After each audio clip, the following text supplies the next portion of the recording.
Yeah, gotta get it out the mud, that's the only way to win. Who am I to point the finger like I never ever seen? Been through the ups and downs like the letter N. They don't let you through the door, better kick it again. Cause that's the only way to win.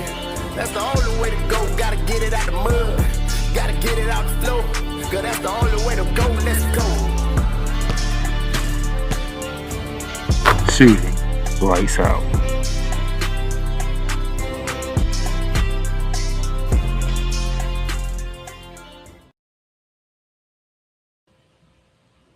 Happy days are here again, the sky. Oh, I love it. This is a wonderful day. Why don't you go ahead and introduce everybody then, since you want to go ahead and start singing? Well, hello, good morning, good afternoon, good evening, good whatever part of the day you are watching or listening to this wonderful program called Shooting Lights Out. I'm so glad that you have joined us on this wonderful Monday, December the 22nd, 2025. I am the Mad Scientist, aka I should say the Mad Scientist and the EP of all EPs, Cole Johnson. And this wonderful co-host and the originator of this program joins me every single Monday, Mr. Playmaker himself, Darnell Solins. And this is Shooting Lights Out. I hope everything is wonderful for you on this wonderful day. We have wonderful content on display for you. You all know I have to get off my takes.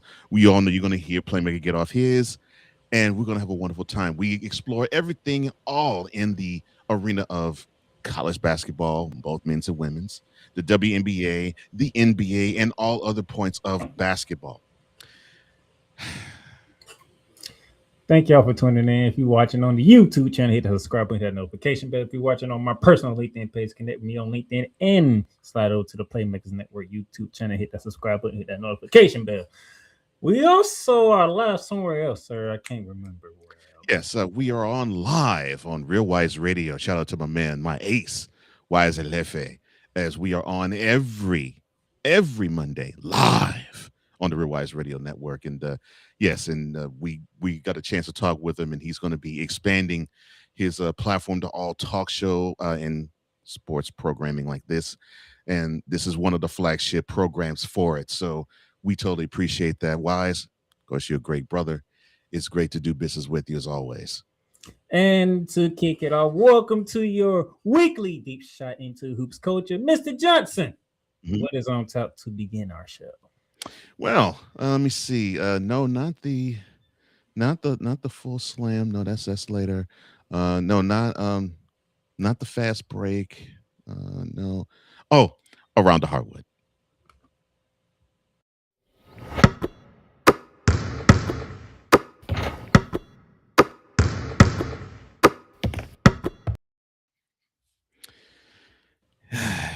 And to begin around the hardwood, we will talk about we'll make my wonderful partner happy. The WNBA's New York Liberty should be Brooklyn, but we will bypass that. They sit atop Forbes' list, first ever, mind you, of the world's most valuable women's teams. With the top 5 spots all come from the WNBA. All 12 of the WNBA's franchises are valued by Forbes. They are ranked in the top 25. Now, Forbes valued the Liberty at $400 million. That's M. For the top spot on the list. Back in May, New York's owners reportedly sold shares of the team at a valuation of $450 million, the most by a women's professional sports team globally. Now, next on that list will be the Fever, which is not really a shock, valued at $370 million, followed by the Seattle Storm at $330 million. The Fever recorded the highest revenue last year, according to Forbes, bringing in $32 million, and that was attributed in part to the Caitlin Clark effect. That's a lie. That wasn't attributed in part to it. That was attributed mostly to that, but I digress. As the star guard continues driving attendance and revenues numbers, even despite missing most of this past season because of various injuries, and driving that in all other parts of the WNBA landscape as well. But we ain't gonna say it in this way. The Aces, the defending champs, they are valued at $310 million, and the Mercury from Phoenix. They're evaluated at $300 million. Spots 10 through 17 on the list are dominated by WNBA teams. The Sky at $240 million. The Los Angeles Sparks at $235 million. The Lynx at $230 million. The Mystics at $205 million. The Sun at $200 million. I love you, Sun. And the Atlanta Dream at $190 million. Now, Forbes did not include the Valkyrie. You skipped the team. You skipped the team, sir. That was the first team on that list of that part of that. How you just gonna skip that team? Forbes did not include the Valkyries, the WNBA's first expansion franchise since 2008. Projected at least 50. I guess the fact that they have value out of it, so you can't say their name. They have value out of it, so you can't say their name, huh? I'm trying to be professional here, Playmaker. You're making it hard. And that's the first team on the list. After you read spots 10 through 17 on the list was dominated by a WNBA team, you skip the first team they listed. How you being professional?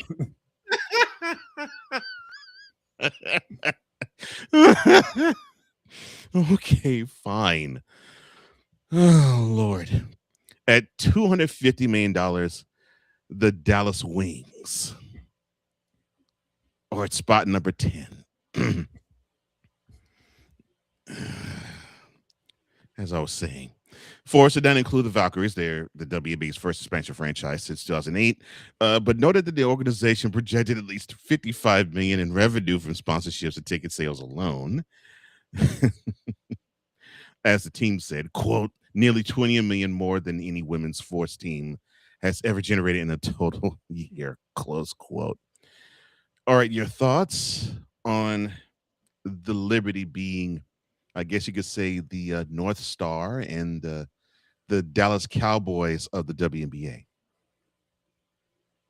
And when I say Dallas Cowboys, I mean the one franchise that is the biggest revenue generator. You stopped me right before I got to you. You knew I was going to come at you for that. You never compare my Liberty to the Cowboys ever again. That would not be tolerated. I was not, and I wasn't saying that as a slight or a pun. That's why you stopped me before I started. It's like he's gonna think of throwing slugs at him. But let me explain it before he continues. You know what? The most shocking part about this is I'm surprised the Sparks are as low as they are. Mm-hmm. You'll think the Sparks would be up there with the Liberty. They've been around the longest. I am too. Yeah, because the Sparks are around just the same time as the Liberty. And the Sparks got more than us. Yeah. Yeah, they got more rings and more pub. Yeah. Jeez, what y'all got? Not like the last 5 years though, but yeah. What y'all got going over there in LA, man? Y'all putting too much money on LeBron James? Oh, I didn't say that out loud. You can say it louder. In fact, please say it louder. Jeez. Man, the currently speaking, because we're gonna get to another article later on that'll probably make Coach, that would kind of make Coach Johnson happy, but he won't be fully happy unless it comes to fruition. But currently speaking, which WNBA team has the most championships currently? That's currently in existence. That's currently in existence. That would be the Aces. Aces and the Sparks. They both got 3 each.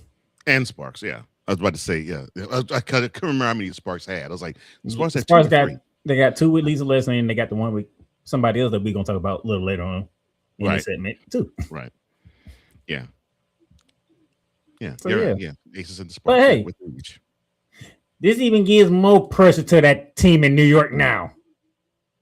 You're the most valuable team in the WNBA. So guess what that means? That comes with expectations. Oh, and the expectations are going to come fast and furious. Well, it's definitely going to come fast and furious now. And this is the only time I'm going to mention y'all and the Cowboys in the same damn sentence.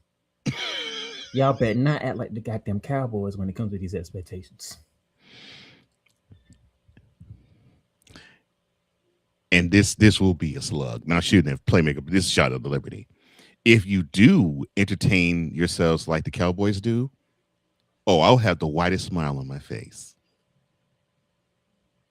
I'll have the widest smile on my faces. I want to see inept ownership just mess the team up, and they're oblivious to how they're messing the team up. But they claim, well, we're being competitive on the field, in this case, on the court. We got all the women that's supposed to play, and have no clue that you have these things called continuity and chemistry and connection and the right people in places of being on the court, in the front office, and the one signing the checks. If y'all do that way, oh, I'm going to enjoy raking the liberty over the coals just like I like it, drugging Jarrell, because I find that hilarious. You want to be all the resources and just have nothing to show for it. You want to be proactive? Y'all asses better be proactive this goddamn whenever this offseason actually takes place. Yeah, I was about to say we can't say the offseason's now. Whenever this offseason takes place. Mm-hmm. Matter of fact, I might give you this year off because of what's going on. You might get this year off from me. You might get a pass this year. I think you may have to give them a pass this year. Yes. See, that's coming from Cole Johnson, who doesn't even like giving out passes. You're right. I surely don't. But I think this year it would warrant one. Yeah. Playmaker thought I was trying to poke fun at the Liberty, calling them the Cowboys of the WNBA. That man stopped me right before I was finna. I was like, so he's already getting on me because I purposely accidentally omitted the wings from this list. I was like, he's gonna think I'm trying to derail this on purpose. So let me clarify this. You clarified it very quickly too. I ain't only think I had a syllable out before you. I was like, oh yeah, he's gonna take this as a slight. Okay, wait a minute, let me clarify this. Oh gosh. So back in June, Forbes also omitted Golden State from its 2025 ranking of the WNBA's most valuable teams. However, they projected the Valkyries will be one of the most valuable, probably the most valuable women's sports team in the league, and therefore globally next year. Wow. So the Liberty might not be the most valuable women's basketball team in another year's time. Wow. That works. I don't care. Well, I know that really doesn't matter, but just thinking. But right now, you're the most valuable WNBA team, so guess what? You better act like it. I agree with that. All joking aside, I agree with that. And even if it's not the case, I mean, you're in the largest market in the country, and the largest WNBA market, no matter where they are, because they're going to be extending into Canada very, very, very soon. So even with that, New York is still the largest market. So expectations are still going to be coming fast and furious anyway. Oh, speaking of expectations coming fast and furious and staying in the WNBA, the Houston Rockets ownership group is in substantive talks with the Connecticut Sun over a potential purchase and relocation of the WNBA franchise that is trapped in the Mid-Atlantic. I'm sorry, in the New England area. Sources told ESPN last week. Discussions have been described as, quote, positive, close quote, and Rockets ownership has improved its offer to a number the Sun might find acceptable, a source close to the situation said. I'll give you an offer you can't refuse. Oh, sorry. The source said that while a formal offer has been discussed, the parties have not signed an exclusivity agreement, and there have not been a decision on the future of the franchise. The WNBA previously indicated strong interest in a return to Houston. You're very smart. At the league's 3-team expansion announcement in June. How can I describe her?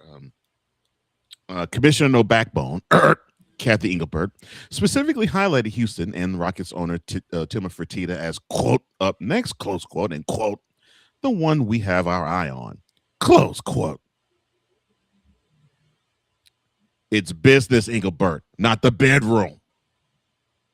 I'm sorry. The Sun had been owned by the Mohegan tribe since 2003 when they bought and relocated the franchise from Orlando to on Cassville in Connecticut. A sale to the Rockets ownership would mark the latest example of the WNBA moving toward having more teams with NBA owners. The Sun launched a process to explore investment options over a year ago, initially seeking to assess opportunities for a limited partnership sale that would help fund an infrastructure build. Earlier this year, Houston was among the groups that expressed interest in buying the Sun outright, eventually raising its offer to $250 million, the amount that Cleveland, Detroit, and Philadelphia paid in an expansion fee earlier this year. Your thoughts on the Connecticut Sun possibly relocating to Houston?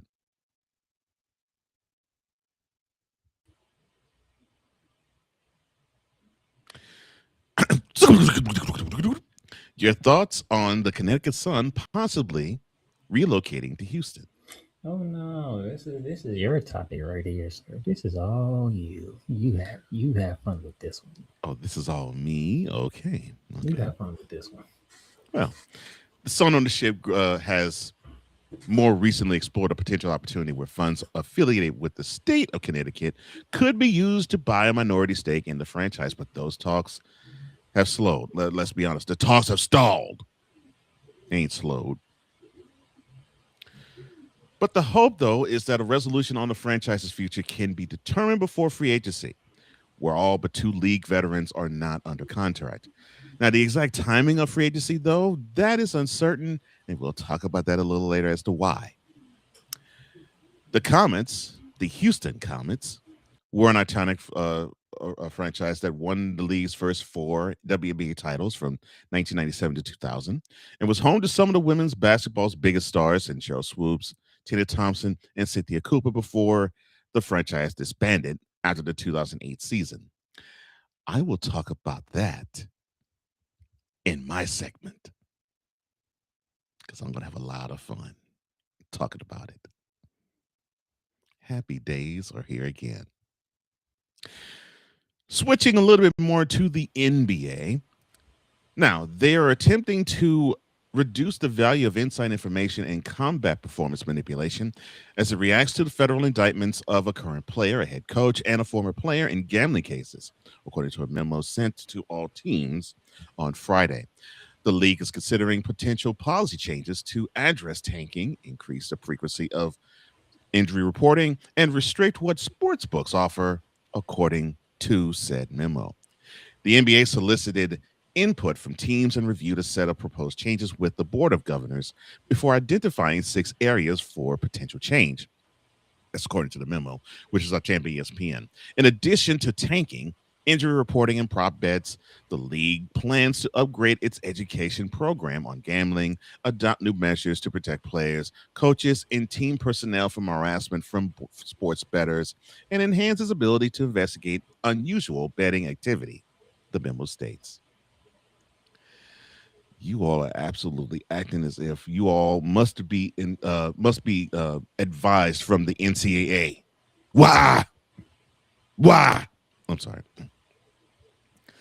Now, veteran guard Terry Rozier, Portland Trailblazers head coach Chauncey Billups, and former player and assistant coach Damon Jones. They were among 34 people arrested in October and charged in a pair of federal indictments involving sports betting and allegedly rigged poker games involving the mafia, allegedly. Come on, Chauncey. I'm sorry. Federal prosecutors accuse Rozier and Jones of supplying bettors with non-public information regarding injuries. Now, Billups is charged only in the poker indictment, but an unnamed co-conspirator with career details matching those of Billups is accusing the head coach of providing a bettor with non-public information as well about the Trailblazers in the sports betting case. Teams will be required to submit injury reports on game day between 11 a.m. and 1 p.m. Eastern. Local time, and then update public injury reports on NBA.com every 15 minutes rather than hourly. The memo also did not specify when the new policy would take shape. Now, to address tanking, a term used to describe when teams prioritizing draft position over winning, The league is considering modifying its rules regarding draft pick protection in the draft lottery, according to the memo.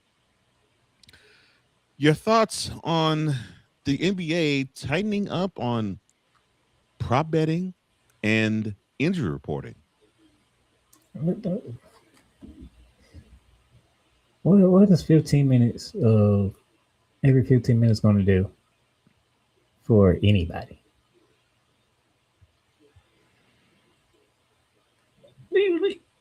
Public injury reporting every 15 minutes? Yeah, that's what is that going to do? Mm-hmm. Good question. You can might as well keep it to every hour. People don't got time to say every 15 minutes. You good to go? No, nothing changed in 15 minutes. What injury, sickness, or whatever the case may be changes in 15 minutes?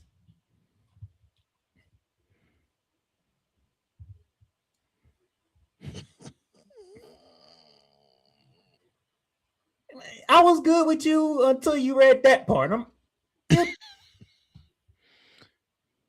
the hell's going to change in 15 minutes? Okay, Coach, he has a ankle injury. 12-15, cool. How you feeling? I still have an ankle injury.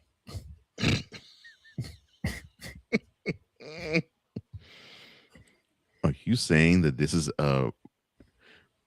more ridiculous than it needs to be? Yes.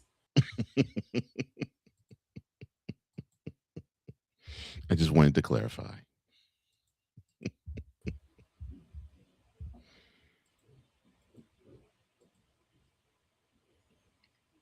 So I thought it was an episode of SpongeBob there because they knew I was going to go off and they cut me off. Well, please. I'm still going to allow you the room and the floor to just cook, baby. Go ahead. Cook. I get it. Guess what? You know what your problem is? You know what your problem is? You can't stop sports betting because guess what? It would cost you. I think it's a song that the OJ used to sing back in the day.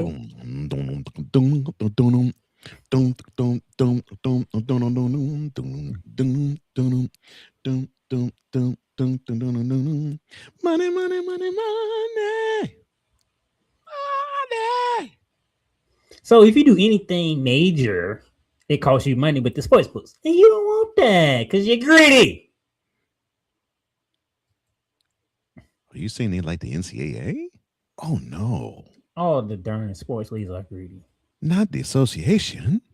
The NBA, the NFL, the NCAA, and the MLB, the NBA, all of them greedy. Yeah, you have a point there. We just don't talk about all of them.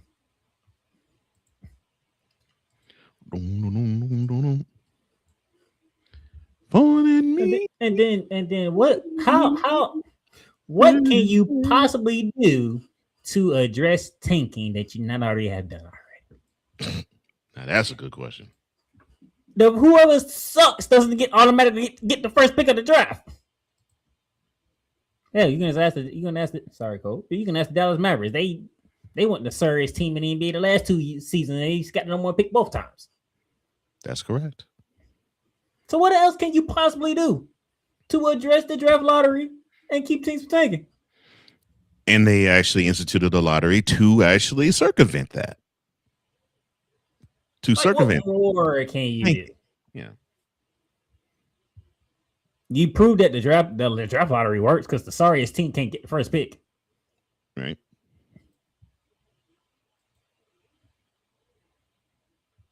Now I'm kind of interested in seeing how this draft protection thing works. Matter of fact, why do you even have a draft protection thing anyway? That makes no sense to me whatsoever.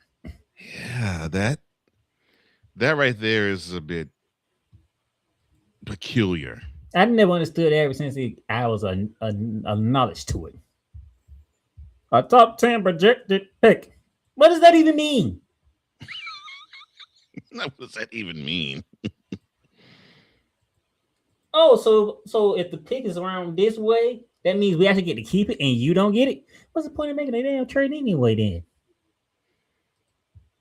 Because that can interfere with tanking.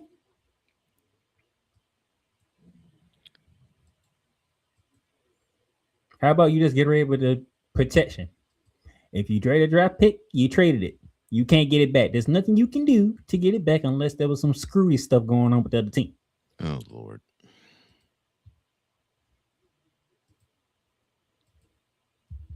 Adam Silver, stop running around with your head cut off.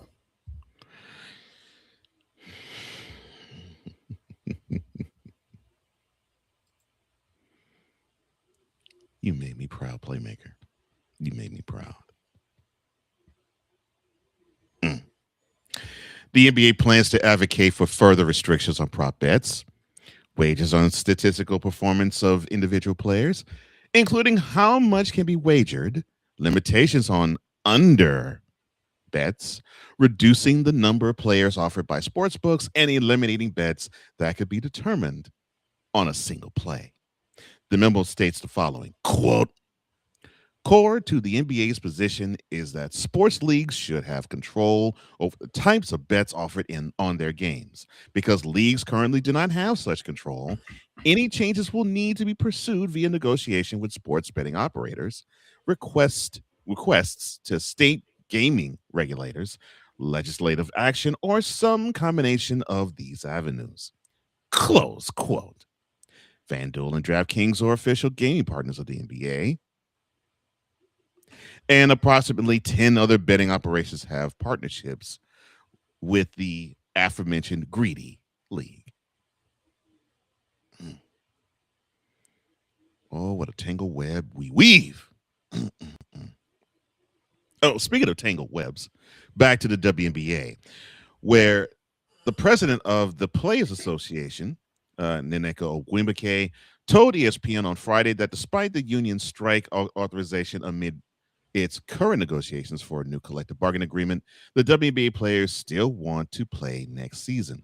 She said, quote, we're looking for a good deal to get done, but I think we're also prepared for whatever it takes for that to happen, while also understanding that we want a 2026 season. We want to make sure that this season, that season is the way it can be best for us to put the product on the court and for that product to be valued. Close quote. The players voted on the strike authorization throughout the week, with 93% of their players participating and 98% of them voting yes. The vote does not mean a strike is imminent. Rather, it gives the WNBPA's 7-person executive committee the ability to vote on whether to strike should it be deemed necessary. Now, Ogwumike called the vote a, quote, symbol of our unity and the confidence that we have in each other, and to be able to give ourselves some level of authority in these negotiations. This means that we possibly could strike if we need to, but it doesn't mean that we want that to happen. But we have it in our arsenal in order for us to get exactly what we need, which is a fair deal that represents our value in a very meaningful way. Close quote. I'm sorry, Playmaker. Give me a quick second. Memo to the NFL Players Association. You see how these women are doing it? That's how your labor organization should be. That's how you should be. The whole player camp is united as a front. You don't have half. You don't have what? Heck, I'd say you don't have 40% think one way, 40% think another way, and 20% don't give a crap. Have these 3 different camps? No, These ladies are united, a united front. This is how you're supposed to be, and you would get further along if you were this way, but no, you are absolutely brain dead and stupid. I'm sorry. Now, thank you for that, sir. A work stoppage, either a strike from the players or lockout from the owners, has not occurred in its nearly 30-year history of the WNBA. Now, sir, any comments before we continue onward? Continue. Okay. The players in the league agreed to extend the current CBA and continues the talks all the way through to January 9th. This is the second extension decided upon since the deal originally expired on Halloween. Even as the new deadline approaches, Ogwumike says that she doesn't feel, quote, like anything has substantially changed in our negotiations and conversations close quote, saying that it almost feels like the negotiations are, quote, a bit in their infancy, close quote. Now, according to a source, the WBA's latest proposal includes an uncapped revenue sharing model that would raise the maximum salaries above 1.3 million, an increase from less than 250,000, which is currently in place, and up to nearly 2 million over the life of the deal. Average salaries to above 530,000, up from 120,000 this year, and up to more than 770,000 over the life of the deal, and minimum salaries in excess to 250,000 in the first year alone, up from $66,079 from this year and in the current CBA. Now, the union has proposed a system where players receive about 30% of gross revenue. This was a source told ESPN, as players have advocated for overhauling a system that they have argued has long overvalued them. The league, meanwhile, proposed a revenue sharing system that granted players in excess of 50% of net revenue, and amounting less than 15% of gross revenue, suggesting that although it wants to provide higher salaries, the WNBA requires a much higher percentage of revenue to cover operation costs than other major pro leagues. Stop right there. I'm sorry, WNBPA. You got to put forth more of a product that actually turns a profit than you already have. Go ahead, sir. It's not that what me and Coach Jones have been trying to get to our ladies about. Mm-hmm. Get past the revenue sharing part. That's going to be a sticking point that, at least in this particular negotiating table, negotiations. Yeah, I don't think I'm gonna get far. And it's not that we do. I know I can speak for Playmaker in this case when I say it's not that we don't think you deserve it, ladies.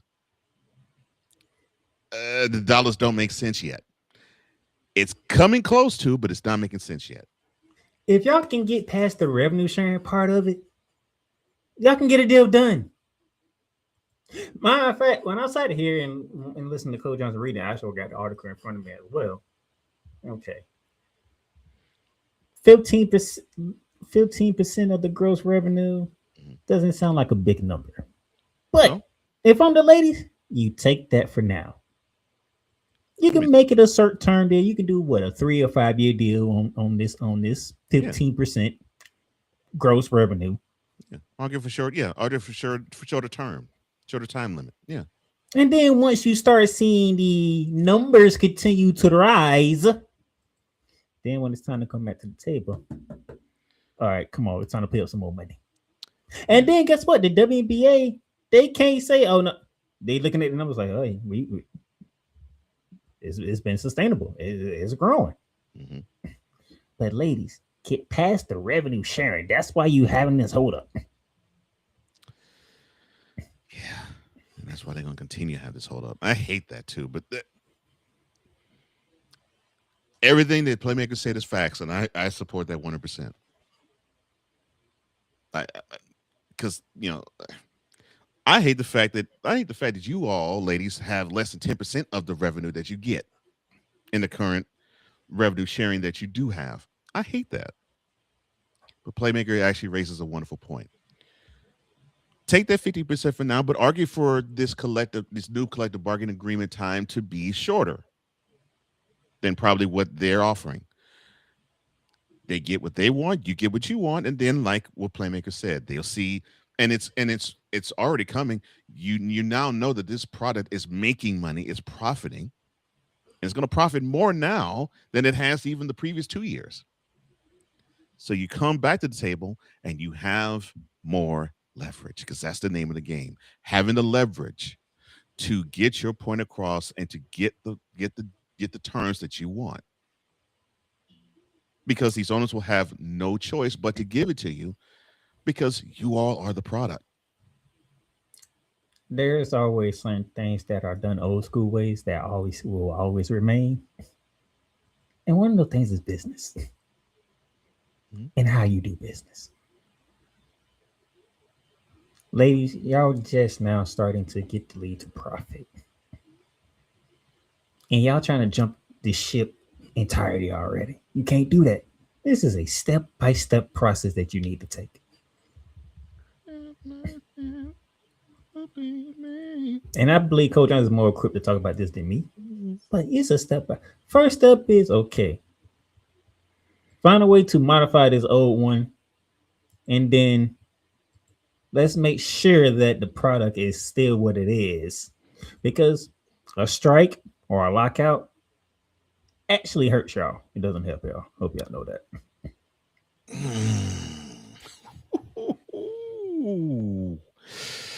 Yes. Yeah. And what did I say that they will want to actually lean on? It's like I know it's going to come to a point where we may actually be talking about strikes or lockouts. And you hit the point, you hit the nail on the head. The owners, they really don't want to lock you out, at least not yet. Now they'll do it if it's a last ditch effort of, well, we want a season and we want to get through your heads that this is that your negotiators are saying, not getting through to you that this is the best that you can get in terms of the deal, in terms of the terms that you want. Then we can do something. They don't want to lock you out because now they're making money. They're making money. They don't want that train to stop. Because if you have a derailed portion of the season, or if you have no season altogether, you will definitely stop the momentum that you've gathered these last, I'll say these last 5 years, definitely the last 2. And ladies,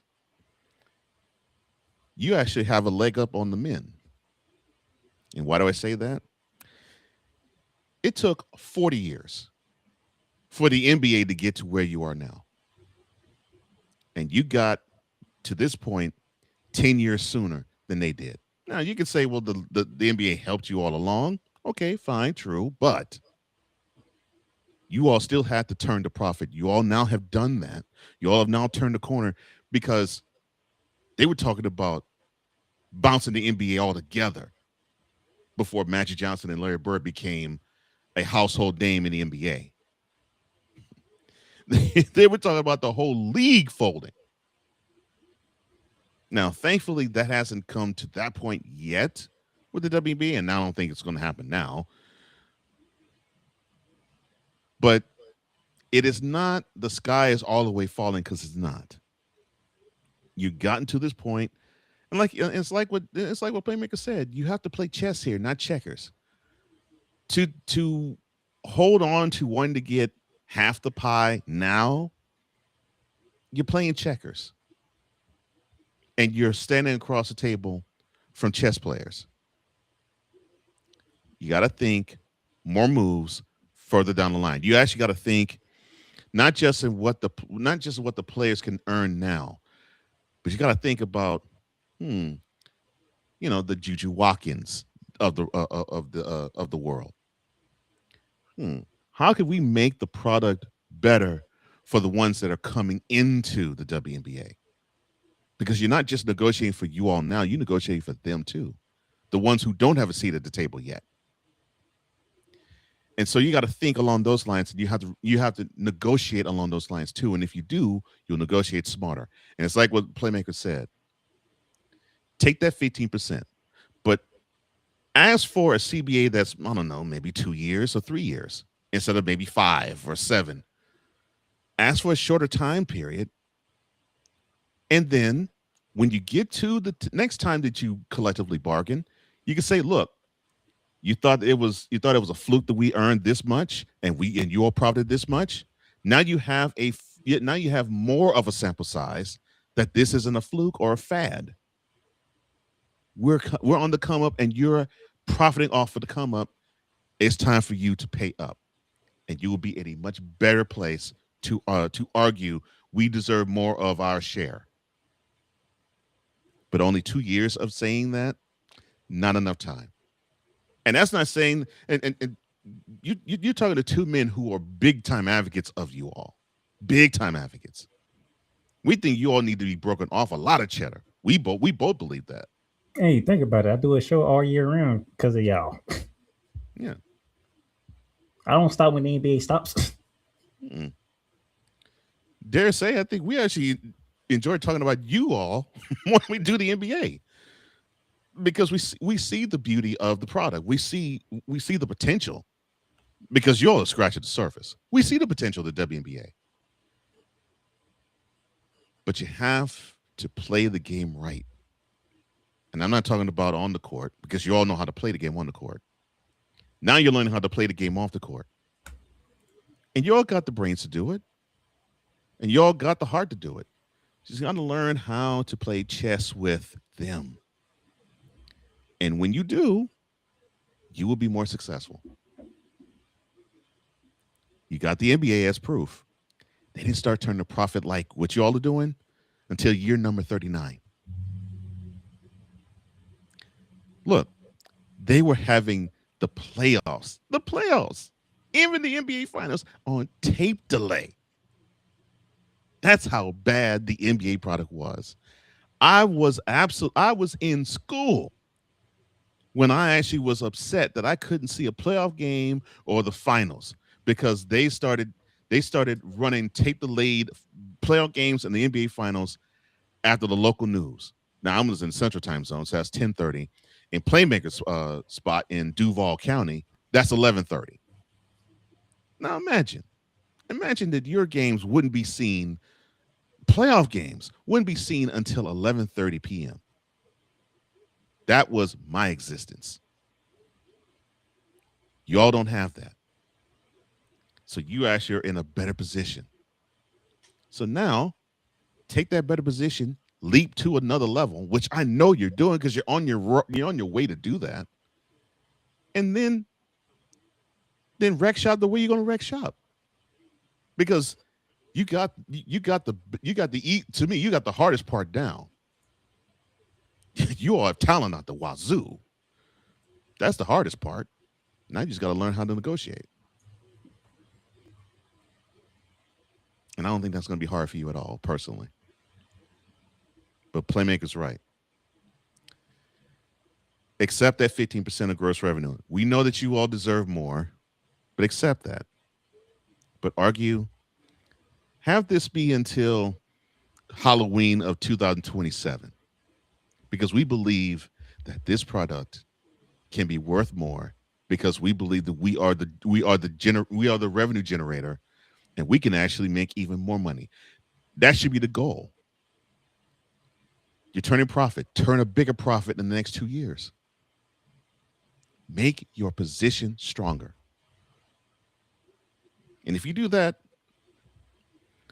you'll be surprised at how fast you will get a bigger share of the revenue pie. But not now. I want that for you, but not now. Because you can have the ownership group, they're going to just throw the sheets at you. This is what you all were not earning. We were taking hits, and we were operating at a loss. We actually had to contract teams. One of them being my favorite team of all time in the WNBA. We actually had to contract teams because the league wasn't making money. They can still say that to you. They can still say it to you. Unfortunately, they can still say, well, there's a team that actually wants to sell and move. That's not a positive. So you got to understand that. The owners can come to you with that, and that's fact. And that's what sucks. But your position can improve because your product is getting better and better, and you're getting the interest from us. And I'm not talking about Playmaker and me, because we've been interested in the product ever since WNBA was born. But you're getting interest from fans. You're getting interest from media. You're getting interest from those outside of the product that wants to see more of you. If you do that, you will get further along. But you got to play chess and not checkers, and you're playing checkers here. And I'm not liking that for you, ladies. I am not liking that at all. No, anything else, Playmaker? Nope.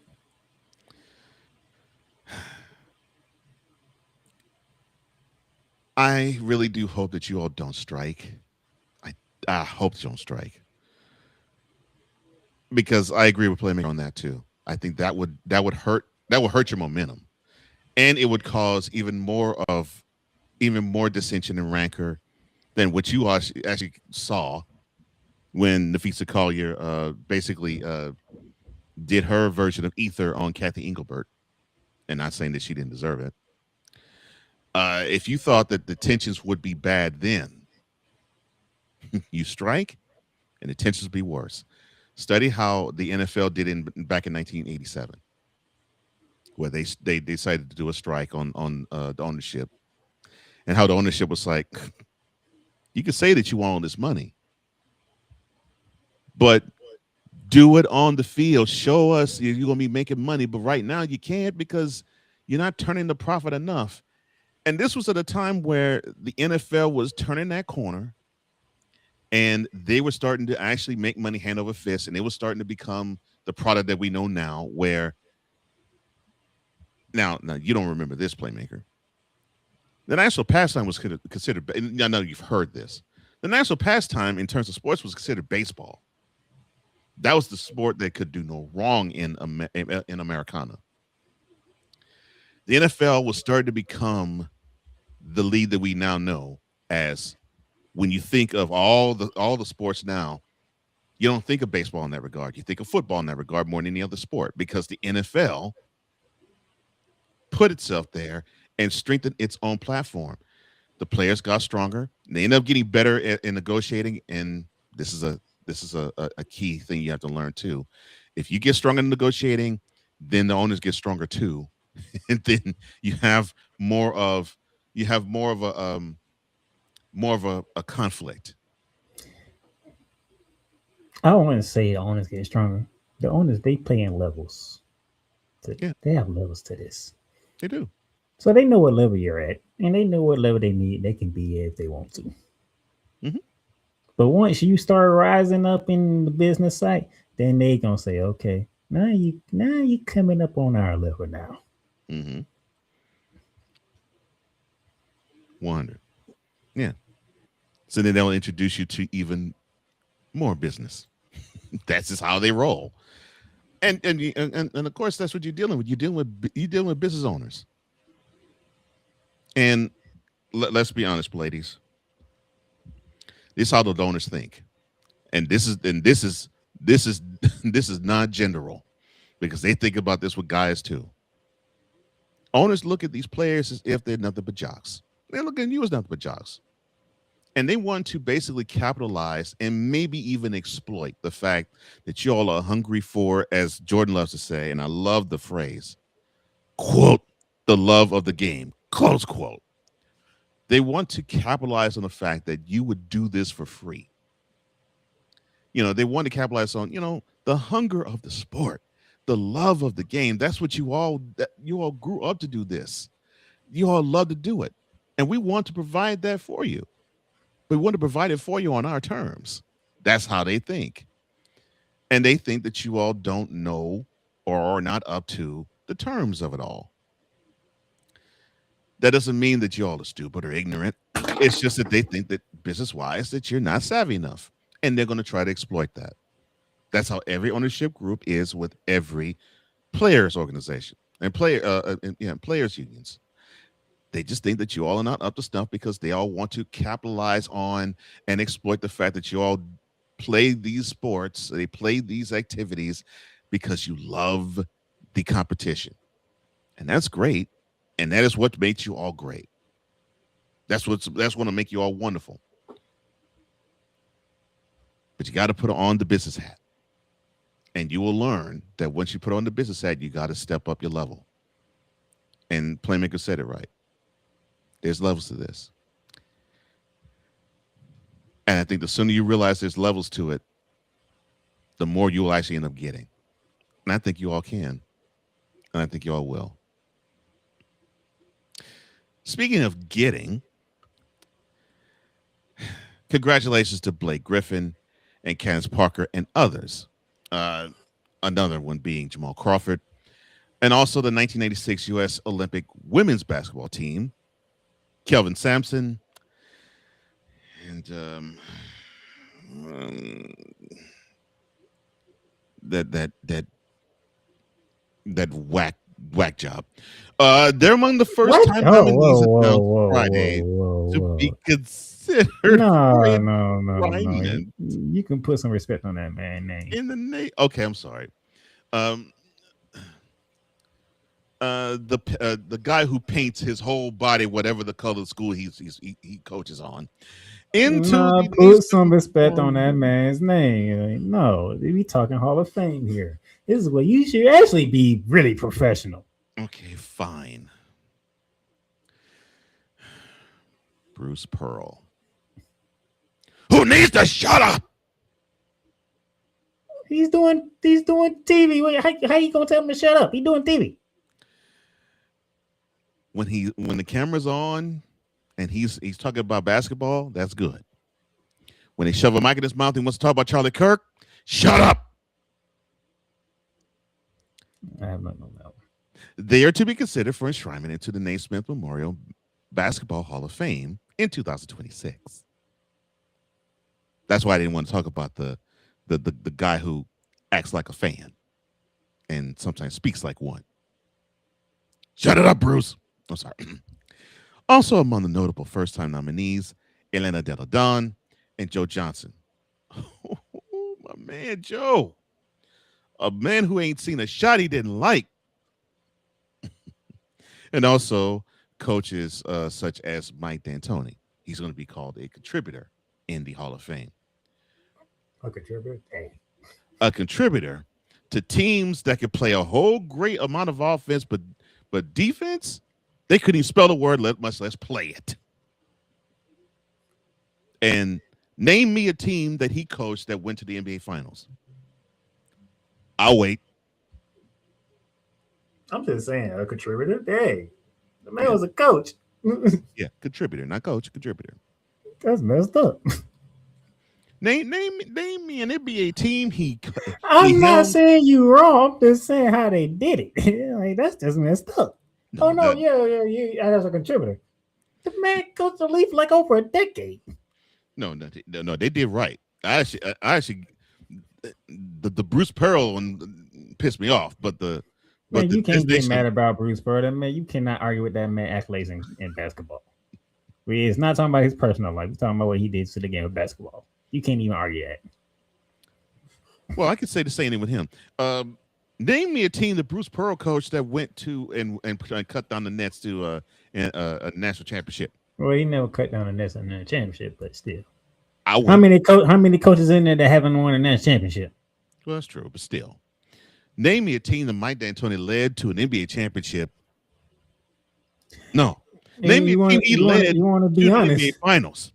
I'll wait. You want to be honest? You know what he should be in the Hall of Fame for? What? Because for my youngins out there, my YNs out there, as y'all look at Steph Curry as the guy who realizes it. Guess who put the starting block to that? Don't remind me. I mean, he did. That'll be more than Mike D'Antoni. Don't remind me. I still, 7.5 years later, I still have nightmares at night with that team missing 27 threes in a conference finals game. A game 7 at that. How you think Lakers fans feel? How you think Phoenix fans feel? 27 straight bricks from 3. I'm sorry. So yeah, we can look at Steph Curry. Steph Curry is the face of this era, right? He is. He wouldn't have been that one of Mike D'Antoni with this whole run and gun offense. You raise a good point. But my point still stands. I know it does. I wasn't doing it to convince you. I know. And I was getting some good old fashioned contents from back in the day so the youngins can understand. This is where it really started because of him. And you're not wrong. Although it was a little different because he decided to sort of operate sort of as like what you see with Steph Curry, but with a Princeton twist. But he would like to actually empower point guards that were actually assist people more than a shooting point guard like Stephen Curry. Nearly 200 players and teams were on the list unveiled by the Hall on ESPN's NBA Today, including some finalists who fell short of enshrinement in the 2025 class. Of course, that would include Jennifer Ozzie, who was a member of that 1996 women's U.S. gold medal team in Atlanta. She's now a nominee again, but as an individual. The CEO of Naismith Basketball Hall of Fame, John L. DeLeva, said this about all of the nominees in the class. Quote, the candidates for the class of 2026 have each left an indelible impact on the game of basketball through defining performances, individual influential leadership, and achievements that have helped elevate the sport on the national and international stage. This year's ballot recognizes those whose legacy continues to shape how the game is played, coached, and celebrated. Close quote. Oh, you mean like when Bruce Pearl paints his whole body blue, he leaves tracks of his presence there? Is that what you mean by indelible impact on the game, Mr. DeLeva? I'm sorry. My bad. Professionals are called woosah. Finalists are typically announced at NBA All-Star Weekend in February. The 2026 class will be unveiled April 4th at the NCAA Final Four with enshrinement the weekend of August 14th to 15th at the aforementioned Mohegan Sun Casino in Castle, Connecticut, and at Symphony Hall in Springfield, Massachusetts. That is where the youngins, this is where the home of the Basketball Hall of Fame is. Other finalists a year ago who were back on the ballot conclude Gonzaga head coach Mark Few, NBA legends such as Marcus Johnson and Buck Williams, and Jerry Welsh, who coached Postum in an upstate New York, 2 NBA Division III titles in 1981 and 1986. Molly Boland, the first player signed by the Women's Professional Basketball League, is back as well, as is former Serbian professional player and longtime coach Dusan Ikovic, who is already a FIBA Hall of Famer. Doc Rivers, or Glenn Rivers, the only NBA coach with more than 1,000 wins who isn't yet in the Hall of Fame, is a nominee again, as well as Amari Stoudemire and legendary broadcaster and toupee wearer Marv Albert. Your thoughts on the upcoming class? Why Mar had to catch a straight, man? Why Mar had to catch a straight, man? Come on. I love Marv. I do. I love Marv. But why you had to catch a straight, though?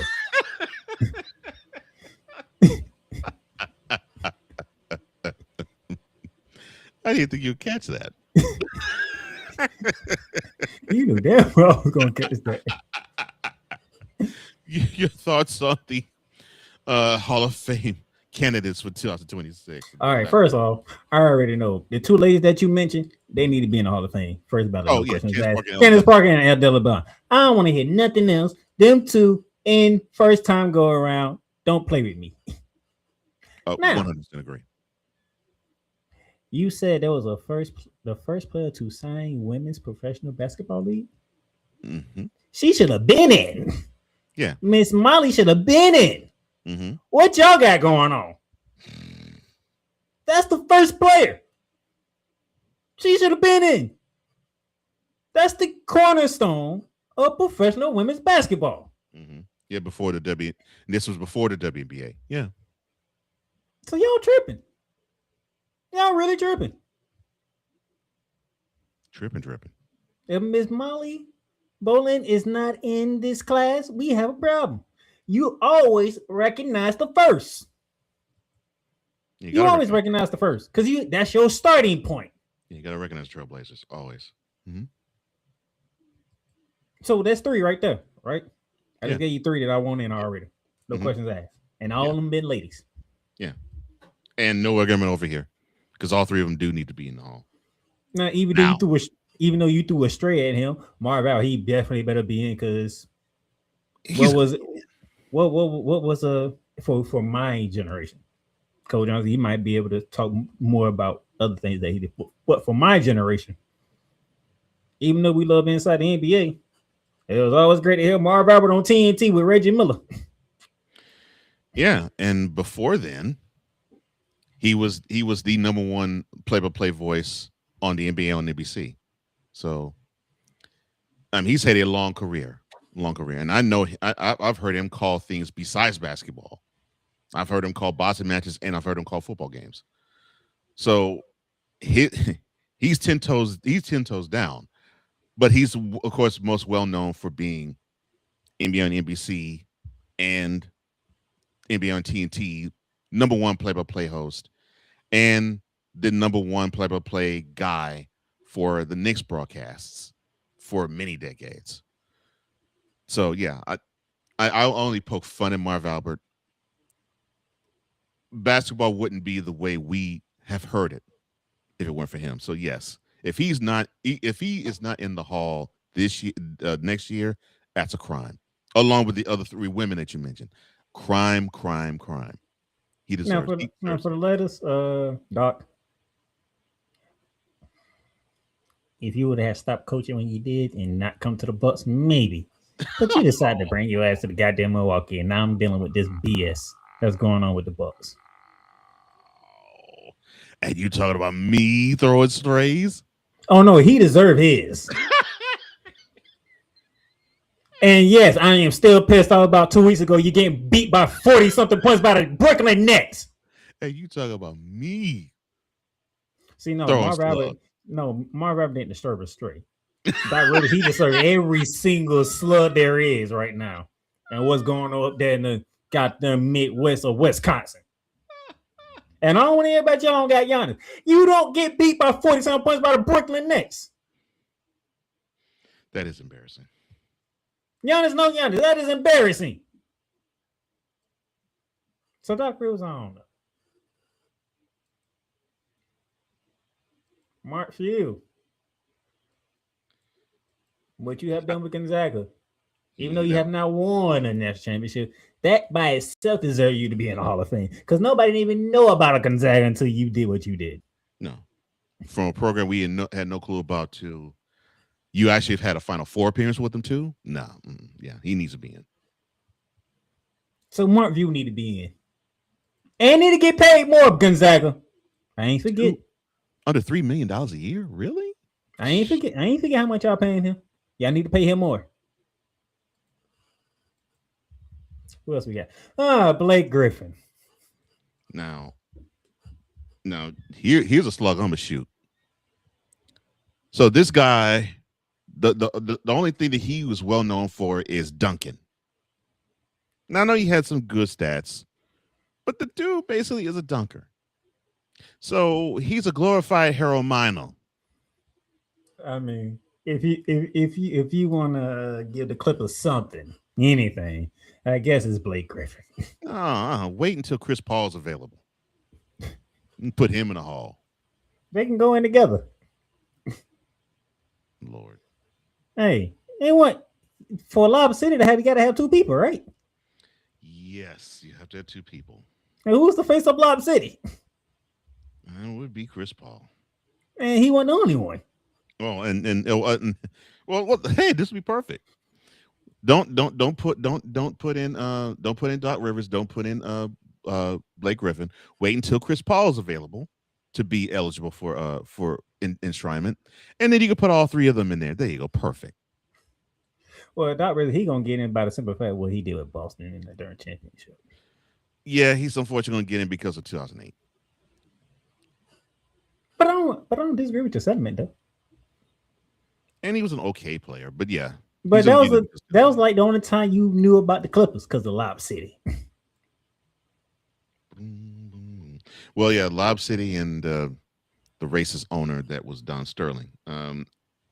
Let's see, Lob City, Ron Sterling being a inherent racist, and the fact they were crapping on Elgin Baylor as a general manager so many times is not even funny. I still feel for that dude. How you treat an NBA legend like that? I'm sorry. I mean, if y'all gonna put the 2008 men's team in the Hall of Fame, you better put the 96 women's team in the Hall of Fame. Because ain't that's when the streak started in 96 for the women, and they haven't got beaten since.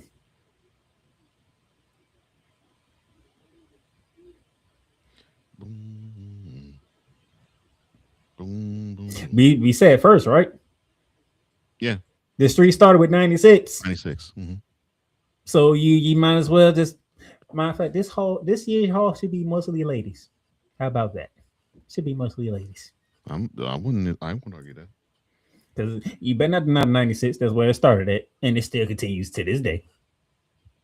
We know Candace Parker and Ella Dawn, they should be first ballot Hall of Famers, no questions asked.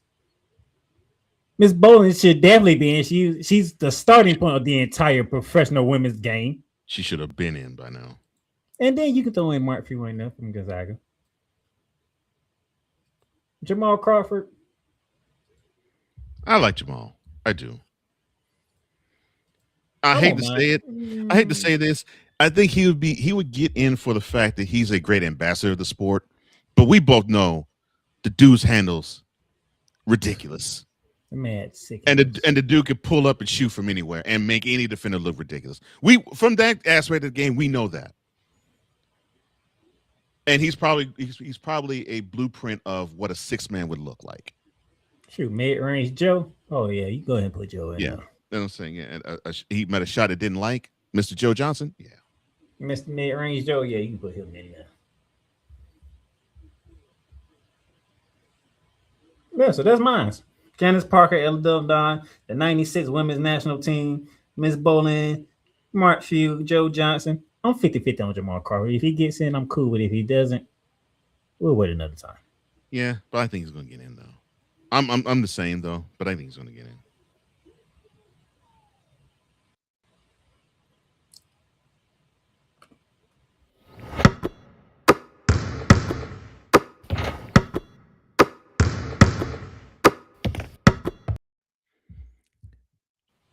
And that concludes Around the Hardwood.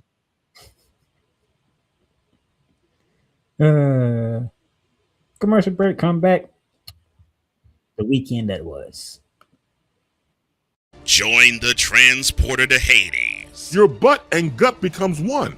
Join the reformer of hooker whores. This is my daughter, Placenta Booty Johnson. Join the bronze god. Whenever you are in distress, take off your baseball cap and throw it in the air. Join your very own superhero of broadcasting, Chris Bass. So whatever color crayon they get, they palm it and do 2 circles, and that translates to, I can beat up black people. As he takes you through the week's paces in Baseline. Live every Saturday at 8 a.m. Eastern, 7 a.m. Central, Pacific time zone people, just stay asleep when this is on live and just catch the recording. Oh, I'm sorry. Exclusively on the Chris Bass YouTube channel.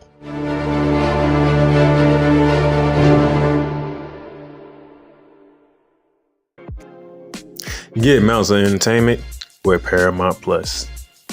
Stream new movies such as Mean Girls, Transformers: Rise of the Beast, and Good Burger 2 with Paramount Plus. Stream live sports such as the UEFA Champions League, the NFL on CBS, the PGA Tour, and March Madness. Catch hit CBS shows such as Fire Country, Ghost, NCIS, and more. But also catch exclusive originals for Paramount Plus such as Special Ops Lioness, The Famous Stallones, and the hit series Halo. The new streaming home of Showtime. Watch Showtime original series and movies when you sign up with Paramount Plus with Showtime. Make it a fun, action-packed adventure for the whole family and create kid-friendly profiles for the little ones. So much to stream with Paramount Plus with over 45,000 full episodes from BET, CBS, Comedy Central, MTV, Nickelodeon, and more. Paramount Plus plan starts at $5.99, but if you subscribe today, you'll get a free trial. Paramount Plus, mountains of entertainment. This is a BS3 Network presentation.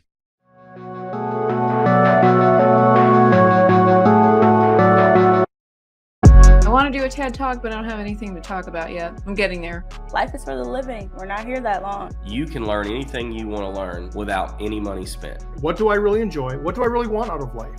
I am your host, WIZE. Are you in a life holding pattern? Well, this is for you. Welcome to the Stuck in My Mind podcast. Live every Monday, Tuesday, and Wednesday at 4 p.m. Central.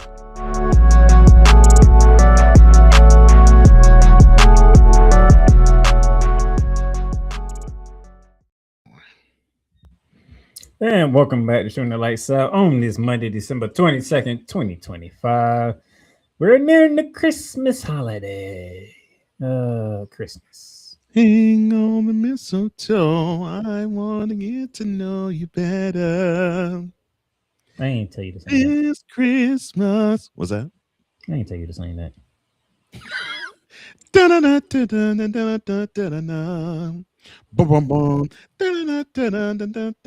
Well, why he's over here trying to get in the Christmas spirit? We have a weekend to recap, so let's run the fast break. Ow! That this guy has shown. Let me shut up. James off the steal. James with the stop.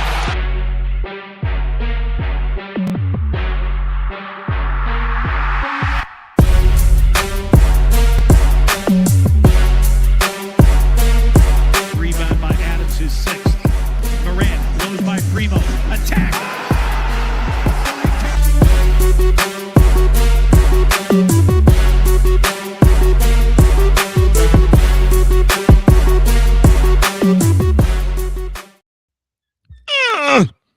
Hit me.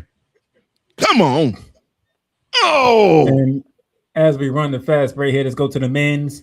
Saturday, December 20th, we had the Virginia Cavaliers ranked 23rd in the nation, take down Maryland 80-72. The 12th ranked North Carolina Tar Heels. Shout out to Kuma King. North Carolina. Took down Ohio State 71-70 in the CBS Sports Classic. Also in the CBS Sports Classic. Check this out. Kentucky took down 22nd ranked St. John's 78-66. Oh, Rick. What's wrong, Rick? Took the words right up my mouth. What is going on up there at New York there, Mr. Bettino? What you got going on? This is not the Rick Bettino that I know. But speaking of teams that somebody knows, Mr. Cole Johnson, they never forgot Tribe Classic, which I never heard of till I looked it up today. But it is what it is. The 8th ranked Cougars of Houston took down the 14th ranked Razorbacks of Arkansas 94-85. There you go. Beat that John Calipari team. Kelvin Sampson, get this team right. They're supposed to be a Final Four participant. They're supposed to compete for the national championship. Now you effed up in April. Don't F up next April. You still stinging from that? You doggone right. And now almost 9 months later, you had the lead for 39 minutes. How do you not lead the game in the most important minute of the contest? How? You effed it up last April. Don't F it up this April. That's probably the only thing he's probably gonna hold against me anytime we talk college basketball. I got that one over him. I hate that. I almost want them to go at it again this April. So I can have some revenge on that regard. Not the way my kid is looking. Speaking of looking, the 6th ranked Playmakerz of Purdue. Whew. Now, why did y'all call this an Indy Classic, knowing that Purdue is gonna be the home team? Well, I mean, it's not Indiana. I would get that. Indy Classic. I know. Indy is in Indianapolis, and I know, I'm aware. Purdue is not in Indianapolis. They're in West Lafayette. But to be fair, there's a big time school that is in Indy. There really isn't one. That's not the point. The point is you gave Purdue the home court advantage over Auburn. And that's a road trip. They ain't no classic. That's a road trip. And they beat the brace off 21 ranked Auburn 88-60. Well, I mean The check still cleared, and if there was a check.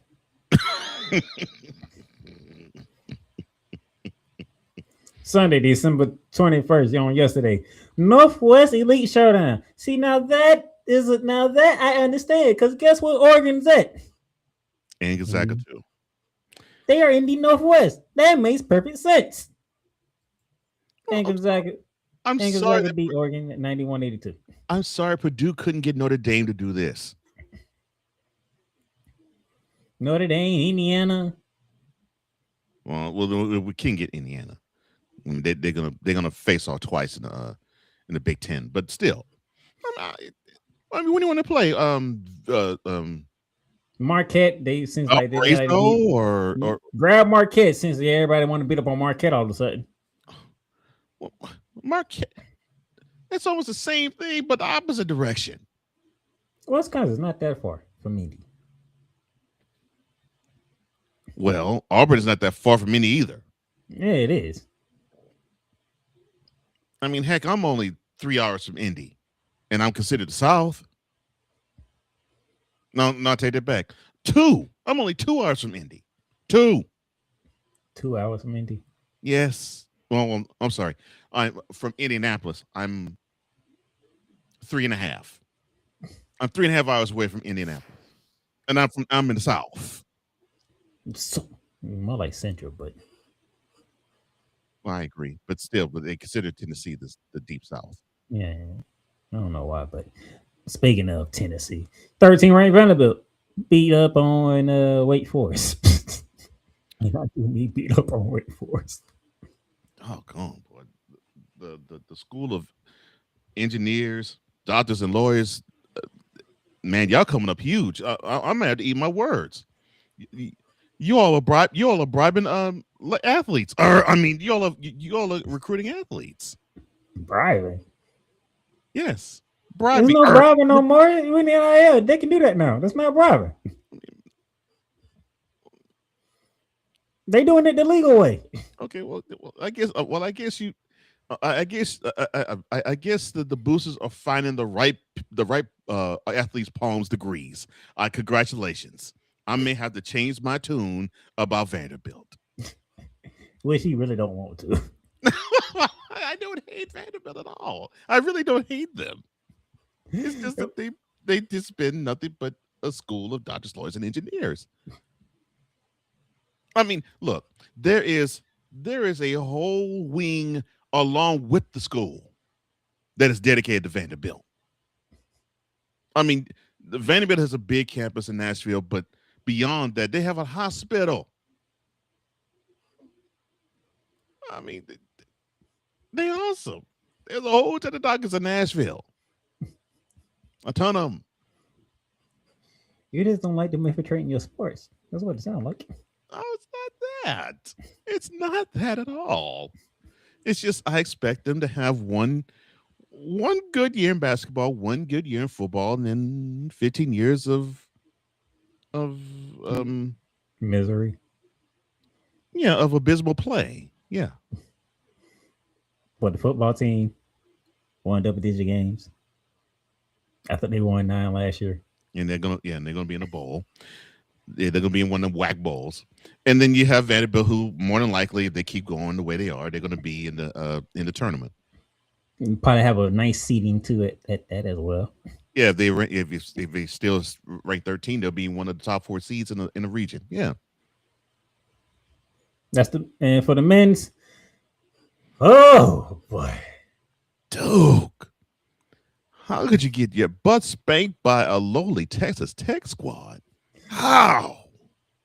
82-80. And guess what this game was at? It was in Cameron Indoor Stadium. No, it wasn't. Say what? It was in their second home. Oh, New York. Oh, Madison Square Garden. Madison Square Garden. Texas Tech, they took that long trip up to the northeast corner of the region. And they came back and beat Duke and handed the Blue Devils their first loss of the season.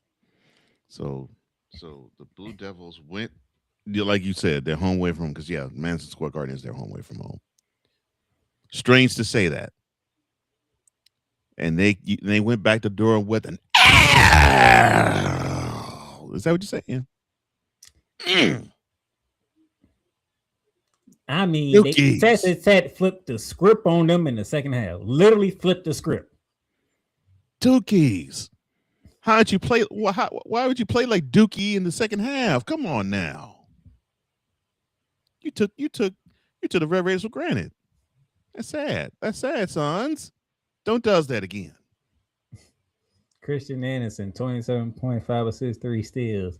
LeJon Watts, 26 and 3. And then Cole Johnson, even though he's not a Texas Tech Raider fan, he does love JP Toppin, and he gave you 19 and 10. Yeah. Any player that shows me effort on the glass, you get no argument out of me. And this go back to last year. He was enjoying JP Toppin last year. Yes. They're gonna need efforts. They're gonna need effort from all three of them like this, but definitely from Toppin. They're gonna need efforts like him to really stand out in the Big 12 and to get further along in the Big 12 season. We shall see when we get to the schedule, the heart of the schedule and the heat of the schedule in January and February. But yeah, he keeps doing that. This is a really good resume building and momentum building win for the Red Raiders. Proud of them. Seriously. All joking aside, I'm proud of the Red Raiders. They fought hard and they show that they have heart. So took one of the best teams in the country and gave them an L. Kudos to you guys. Kudos to you. Let's hit to the women's side. And Saturday, December 20th, 16 ranked Louisville, they smacked the brakes out of 17 Tennessee. Well, wow. Lady Cardinals, they picked all over the Lady Volunteers. I did not think I would in my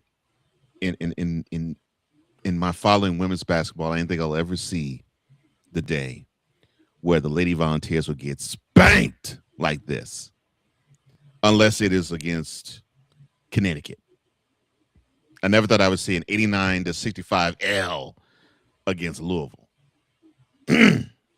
How far has the program fallen? Speaking of beatings, this ain't your Pat Summit, Lady Volunteers. Speaking of beatings, the 9th ranked Horned Frogs, they did a number on the Wildcats of Kansas State. Oh, speaking of Big 12 action, wow. Sunday, December 21st on yesterday. You made my favorite city proud, TCU. Good job. The other Kansas team, they came up just short of a big upset of number 10 Cyclones 79-76.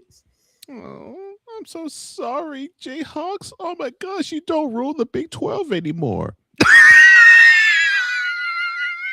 I don't think the Lady Jayhawks has ever ran the Big 12. Well, no, no, they don't. But one of my favorite players. You just had to be petty for once, didn't you? No, I'm not being petty at all. Because you knew you weren't talking about the men. I guess I know we weren't. Because I was going to say one of my favorite players is on Iowa State. You did your thing. She had 41. Keep doing your thing, girl. Keep doing your thing. She had 41. That means the rest of the team scored what? 35? 38?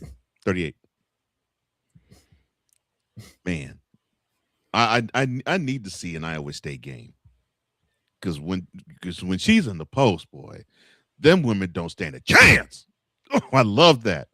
And speaking of Texas Tech, they upset 15 ranked Baylor 61-60.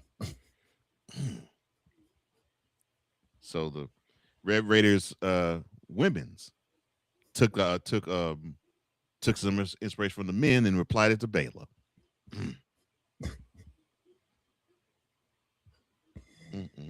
And then the 19th ranked Trojans of USC, they took down a former Pac-12 rival. There was Cal 61-57.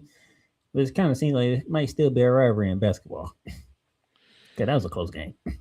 Yeah, well, unless USC is like they're hating the Big Ten and they want to go to ACC, because we know Cal ain't going to be invited to the Big Ten. Yeah, it's unfortunate. And then you know what, sir? I'm gonna pass this one to you because it's like a revolving storyline every week with us. UConn proving that they are that team still. They hosted the Iowa Hawkeyes, who, of course, they're not reflecting how they looked when Caitlin Clark was on the squad, and they summarily dismantled them to the tune of 90-64. By the way, the Hawkeye was ranked 11. By the way, but the Hawkeyes could have been ranked 3rd. That's why I'm putting it out there. They was ranked 11. By the way, they could have been ranked 3rd. It didn't matter. They were gonna get that. They're gonna get that work. Sarah Strong had a really strong game: 23 points, 7 rebounds, 4 assists, and 6 steals. But we got to talk about possibly the 2026 #1 overall draft pick, AZ Fudd. 27 points, 3 assists, and 4 steals. It's just a matter of knowing how nothing of a chance you have in playing against the Lady Huskies. That is the question of the day. Which team can actually challenge the Huskies? Because it's to the point where it's like, when they used to say you have 2 chances. You have two chances with the Big Time team. Slim and none. Shout out to Coach Corso. Mm-hmm. It's not even that. Slim left the building with this squad. Oh, it ain't even Slim no more. It's just one option. Slim. Yeah, no, Slim's not an option. The options are the nothing that actually makes you feel respected, and the nothing that makes you feel like you just been smacked by a Mike Tyson right hook. But nothing is what you're gonna get with this team. Because the Lady Huskies, goodness gracious, man. What team is gonna lay a finger on them? Man, that's the question. That is the question of the day for everybody that's watching right now or watching the replay of this. Which team can touch UConn this year? What team?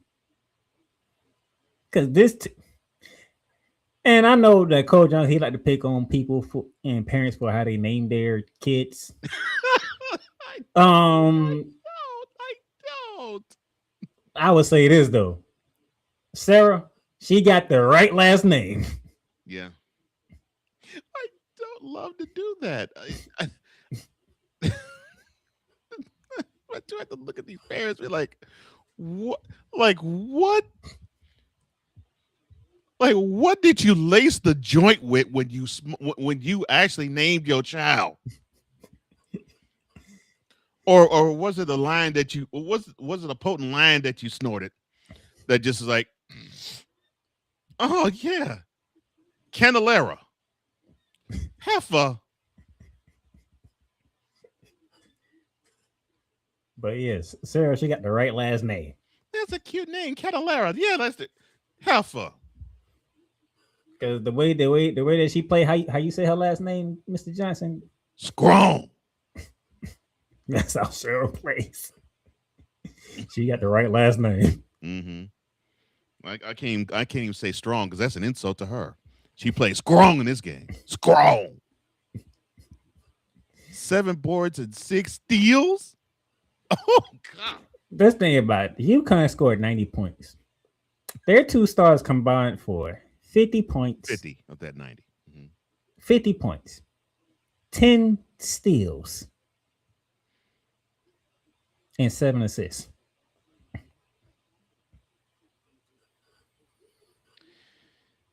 And that's the inside-outside game. Because AZ Fudd, she's the shooter of the team. Yeah. And you pretty much can figure out what Sarah Strong does. Yeah, she's a post player that seems to be active in passing lanes.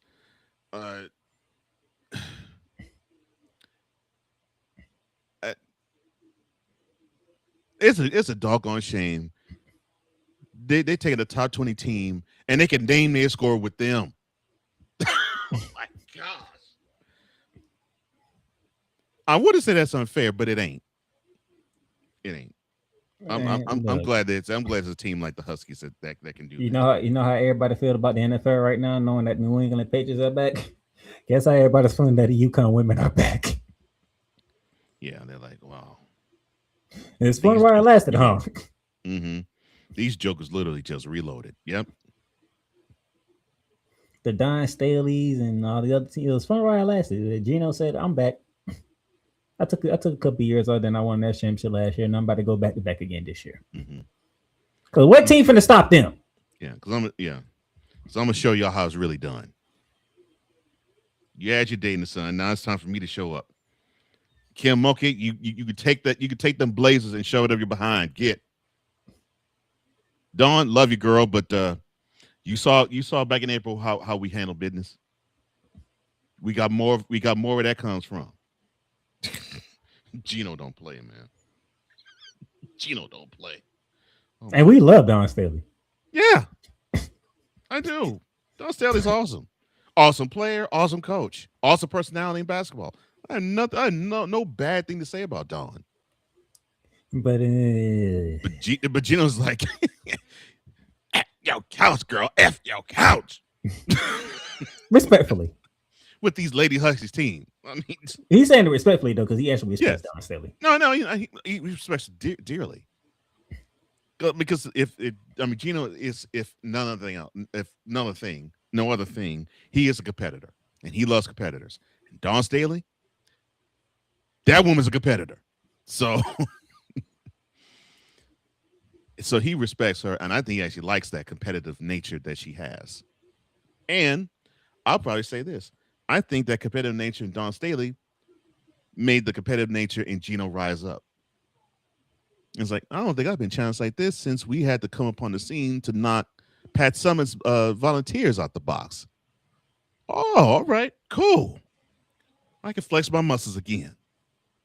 That's what I think. He sure flexing them, all right. Mm-hmm. But to the NBA. Oh, no more NBA Cup. Shout out to the New York Knicks winning the NBA Cup. No, we ain't glorifying that. We don't care who won it. Yes, wise, I said it. I don't care if your Knicks won it. I was just going there why when you did. I'm like, he do realize who won it, right? I don't care that your Knicks won the NBA Cup. Doggone it. You should want the chip in June, not the whack chip in mid-December. The one 6 months from now is the one you should be wanting to go crazy on. They do. But when you haven't won anything in how many years? The last NBA championship they have won, I say won anything. No, that's what I'm saying. Okay, fine. The last time they won anything would be 2000. No, I'm sorry, 1999. When they won the East. And then they got smacked by the Spurs. Yeah, 4 straight. But anything significant like an NBA championship, I was one. I wasn't even a thought. Let's put it like that. I was possibly 2 weeks old. Like I said, I wasn't even a thought. Yeah, you wouldn't have thought. I was 2 weeks old when the Knicks won the last NBA championship. And I am not joking. May of 1973. That's the last time the Knicks won anything significant. And I'm not clowning it. That's just the facts. That is facts. So no more NBA Cup. So Friday, Celtics over the Heat, 129-116. Spurs over the Hawks, 126-98. 76ers over the NBA champions Knicks. NBA Cup champions Knicks, 116-107. Bulls over the Cavaliers, 136-125. You win that whack cup and then you come up with this whack effort. That's what you get. He only doing that because it's the 76ers. Exactly. It serves them right that you get beat by that crippled Joel Embiid. That serves you right. The Thunder suffered their third loss of the season to the Timberwolves, 112-107. What's wrong with the Thunder? No, nothing wrong with them. They're actually looking more human. Well, we didn't expect them to go 72-0. Oh no. 82-0. 82-0. No. That's what I'm saying. They're looking more human. That was Friday. Saturday, Magic go with the Jazz, 128-127 in overtime. Oh, I love it. I love this Rockets beat down of the Nuggets. It wasn't no beat down. That's 110.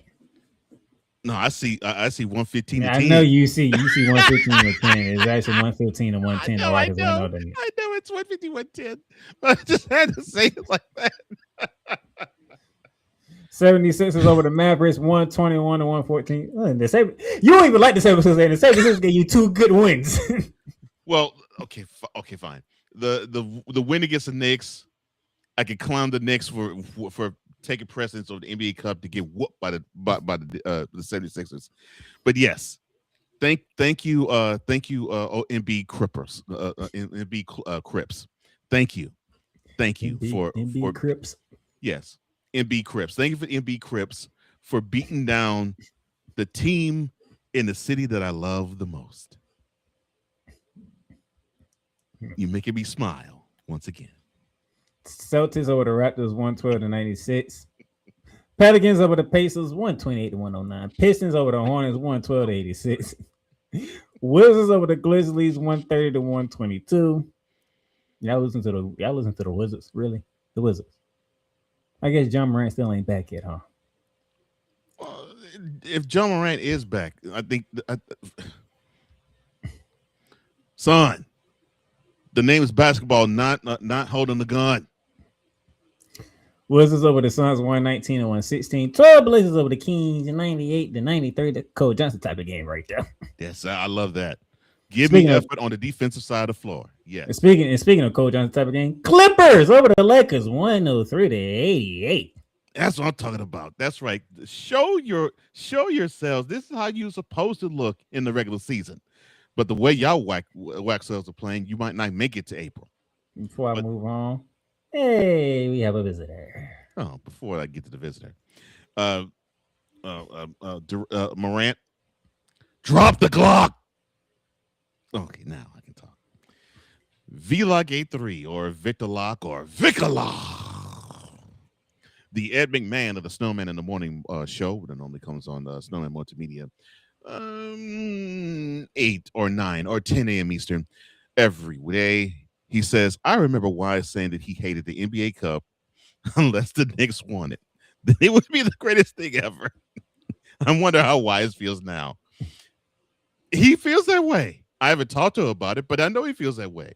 The NBA, if I would say the NBA Cup to him, be like, it's the greatest thing that's ever happened. My Knicks won it. That's how it's supposed to be. I mean, this is the same guy who also said, look, I can't stand LeBron, but if he's a Knick and he brings me a championship, I will be the first person with pom-poms waving it down Broadway, being the biggest bronze sexual ever. Remember, you actually said that on this show. He actually said that on air. On this show. Oh my gosh. Victor says, the Dallas hatred is real.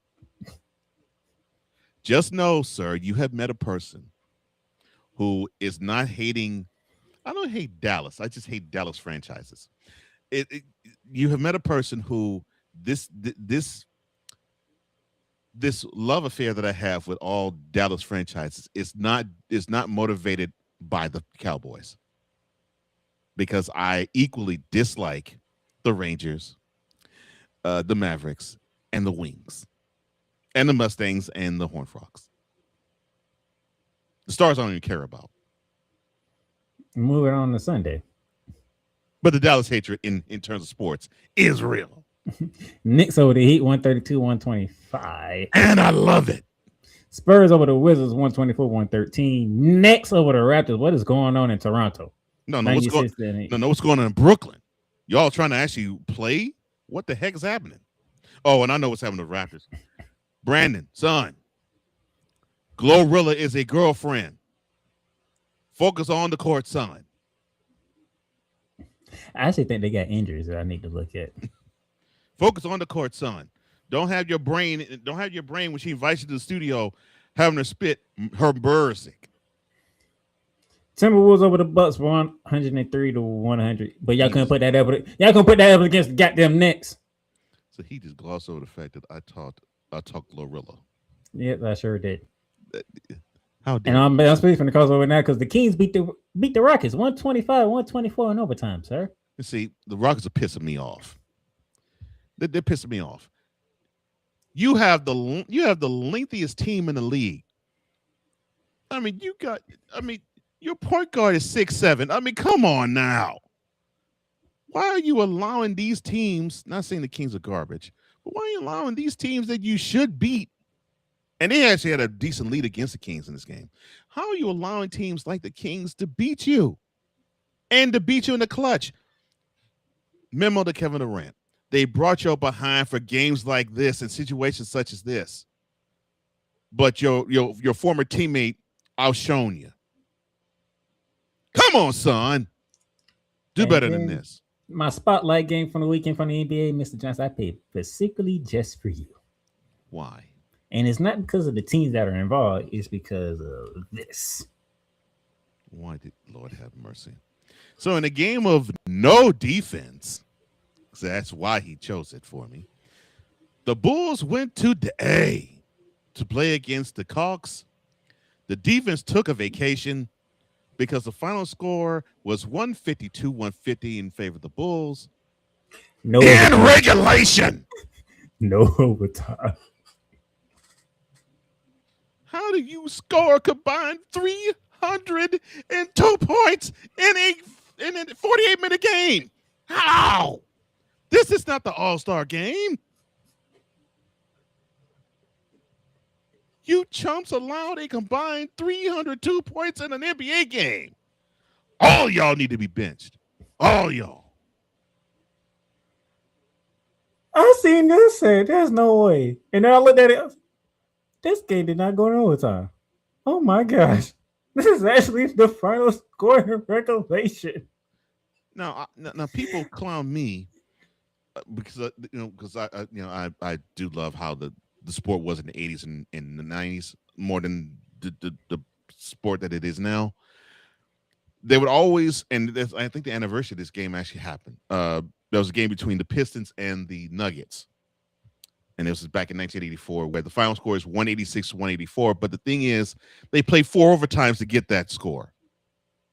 These chumps played no overtimes.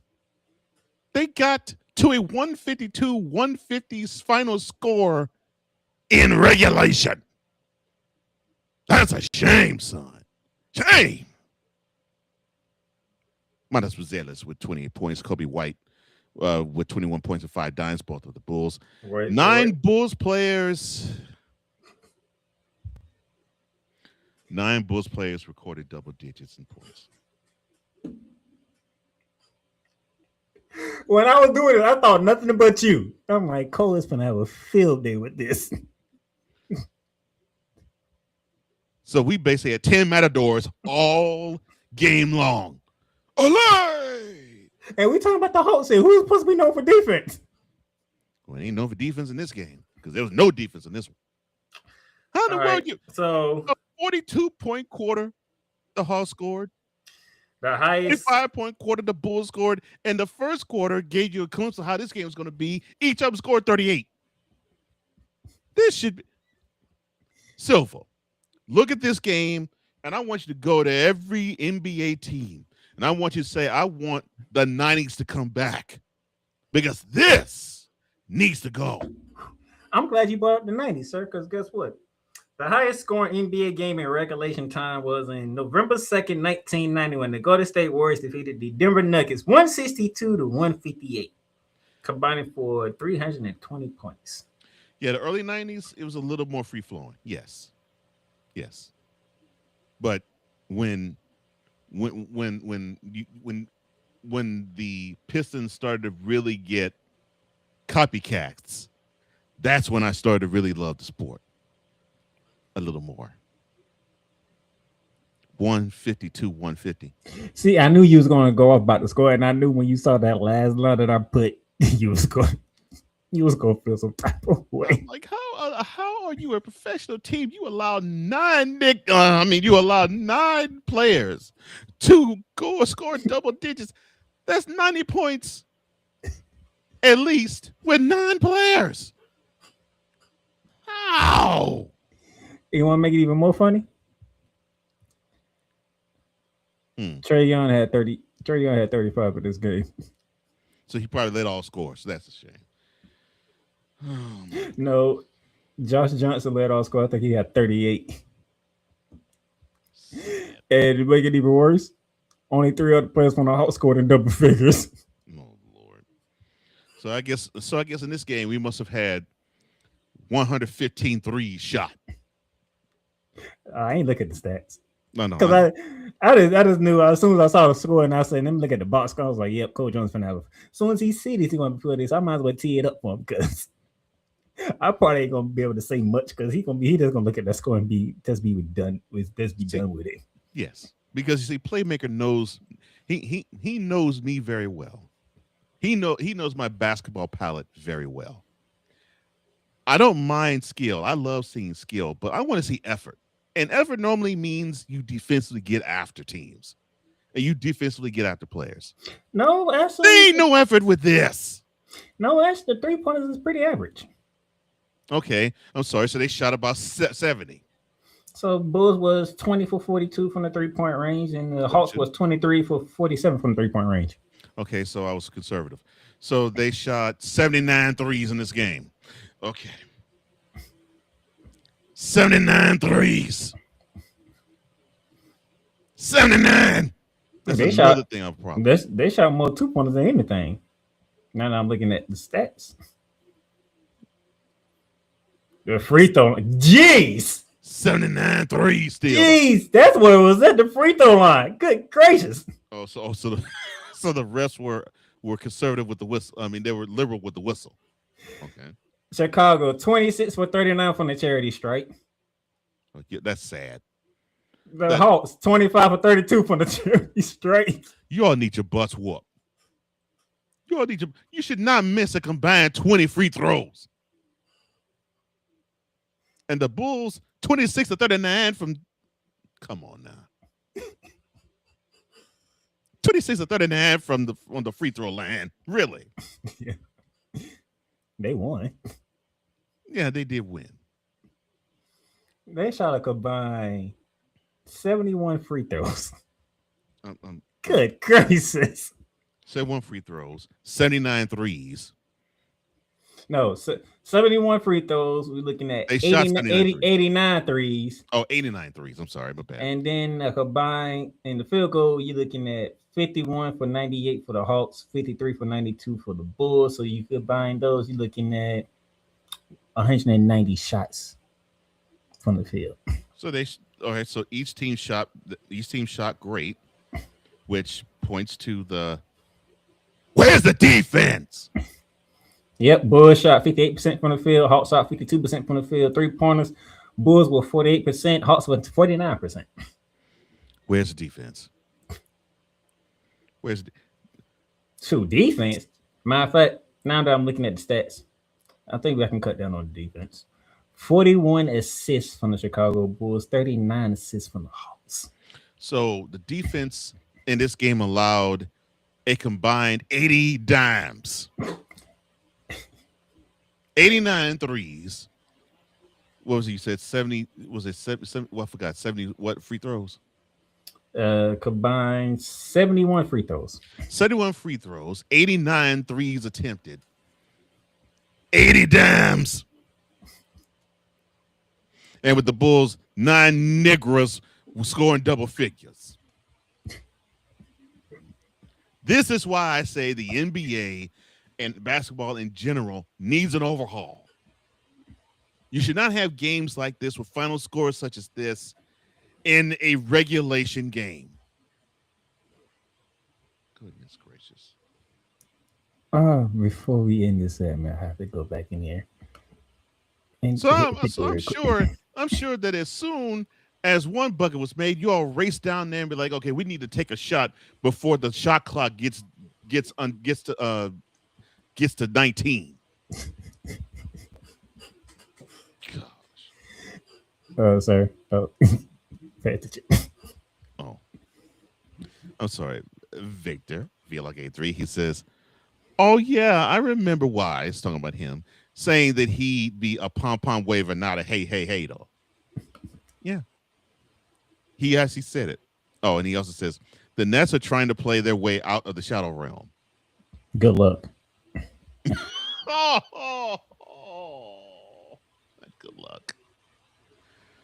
Bulls versus Hawks was not a basketball game. It was an over-exaggerated game of horse that also comes from Victor, which I can't disagree with. He also says, I guess defense went the way of Ben Simmons and James Sharman Harden. And guess what? That's how I'm going to conclude the fast break. That this guy has shown. Let me shut up. James off the steal. James with the stop.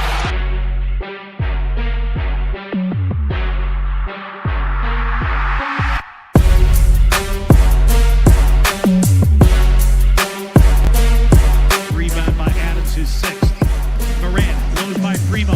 Attack.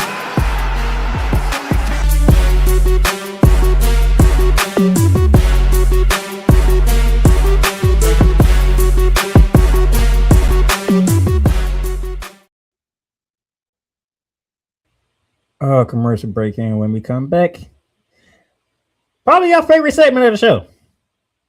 Really? I mean, wow. It's been a consistent theme throughout this year, if you notice. I have noticed. We haven't got to, our flavor files or our heat checks in a while. That's true. That's true. We have. But we got a full court slam when we come back. Hey, Eagles fan. Join my man Cool McCain and a host of others as they break down every single game, every single week in an objective manner, and also from a fan's perspective as well. Remember, this cast feels just like you. Nobody likes you. And you don't care. Fly, Eagles, fly. Eagles Elite Podcast. Every Wednesday at 8:30 p.m. Eastern on YouTube and other podcast outlets.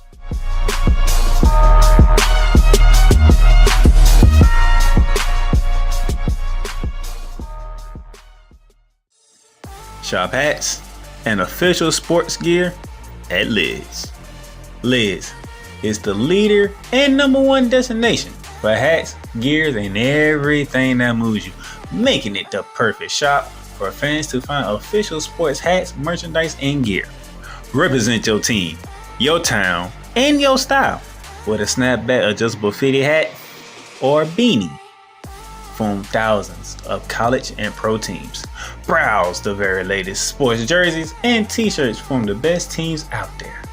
Lids has officially licensed professional and college sport team apparel and hats featuring the hottest brands and trends. Shop online or visit one of the 100 stores across the country. Locker Rooms by Lids. Rams fans all around the world. It's a beautiful thing to be a Rams fan right now. Stafford's back. Running back Kerryon Williams to return. Lend me your ears, or should I say lend Playmaker your ears, as he breaks down week by week everything in the Los Angeles Rams canon. Number 99, Aaron Donald. Can't wait for 2029 to come to know that you are going in the Hall of Fame, and it should be first ballot, no questions asked. Join the Playmaker as he breaks down everything Los Angeles Rams style in Ramily Talk on the Playmakers Blog Network YouTube channel and where you can find podcasts.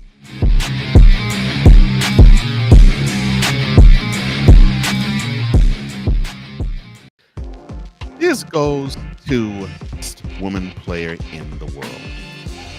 You talking about the word integrity? Because they don't have any. You ain't got no balls, do you? WNBA owners, you ain't got no balls, do you? Really?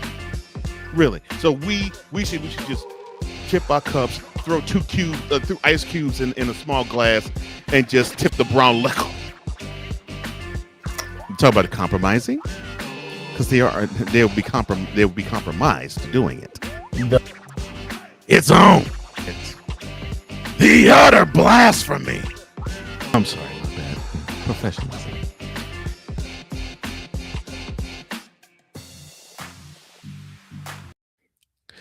Before I get into the Full Court Slam. Shout out to Asia Wilson, one of our favorite basketball players, getting that work with time. Athlete of the Year. Congratulations, girl. You deserve it. I hope everything. I hope you get everything you deserve in this year. And I know it's unfortunate that unfortunately your roses are not being fully felt because of the collective bargaining agreement negotiations. But believe me, you deserve all the fruits of your labor, and you deserve rewards for the fruits of your labor. And you are not a question, the greatest basketball player that's a woman in this league, in this world, and you're one of the best basketball players of any gender.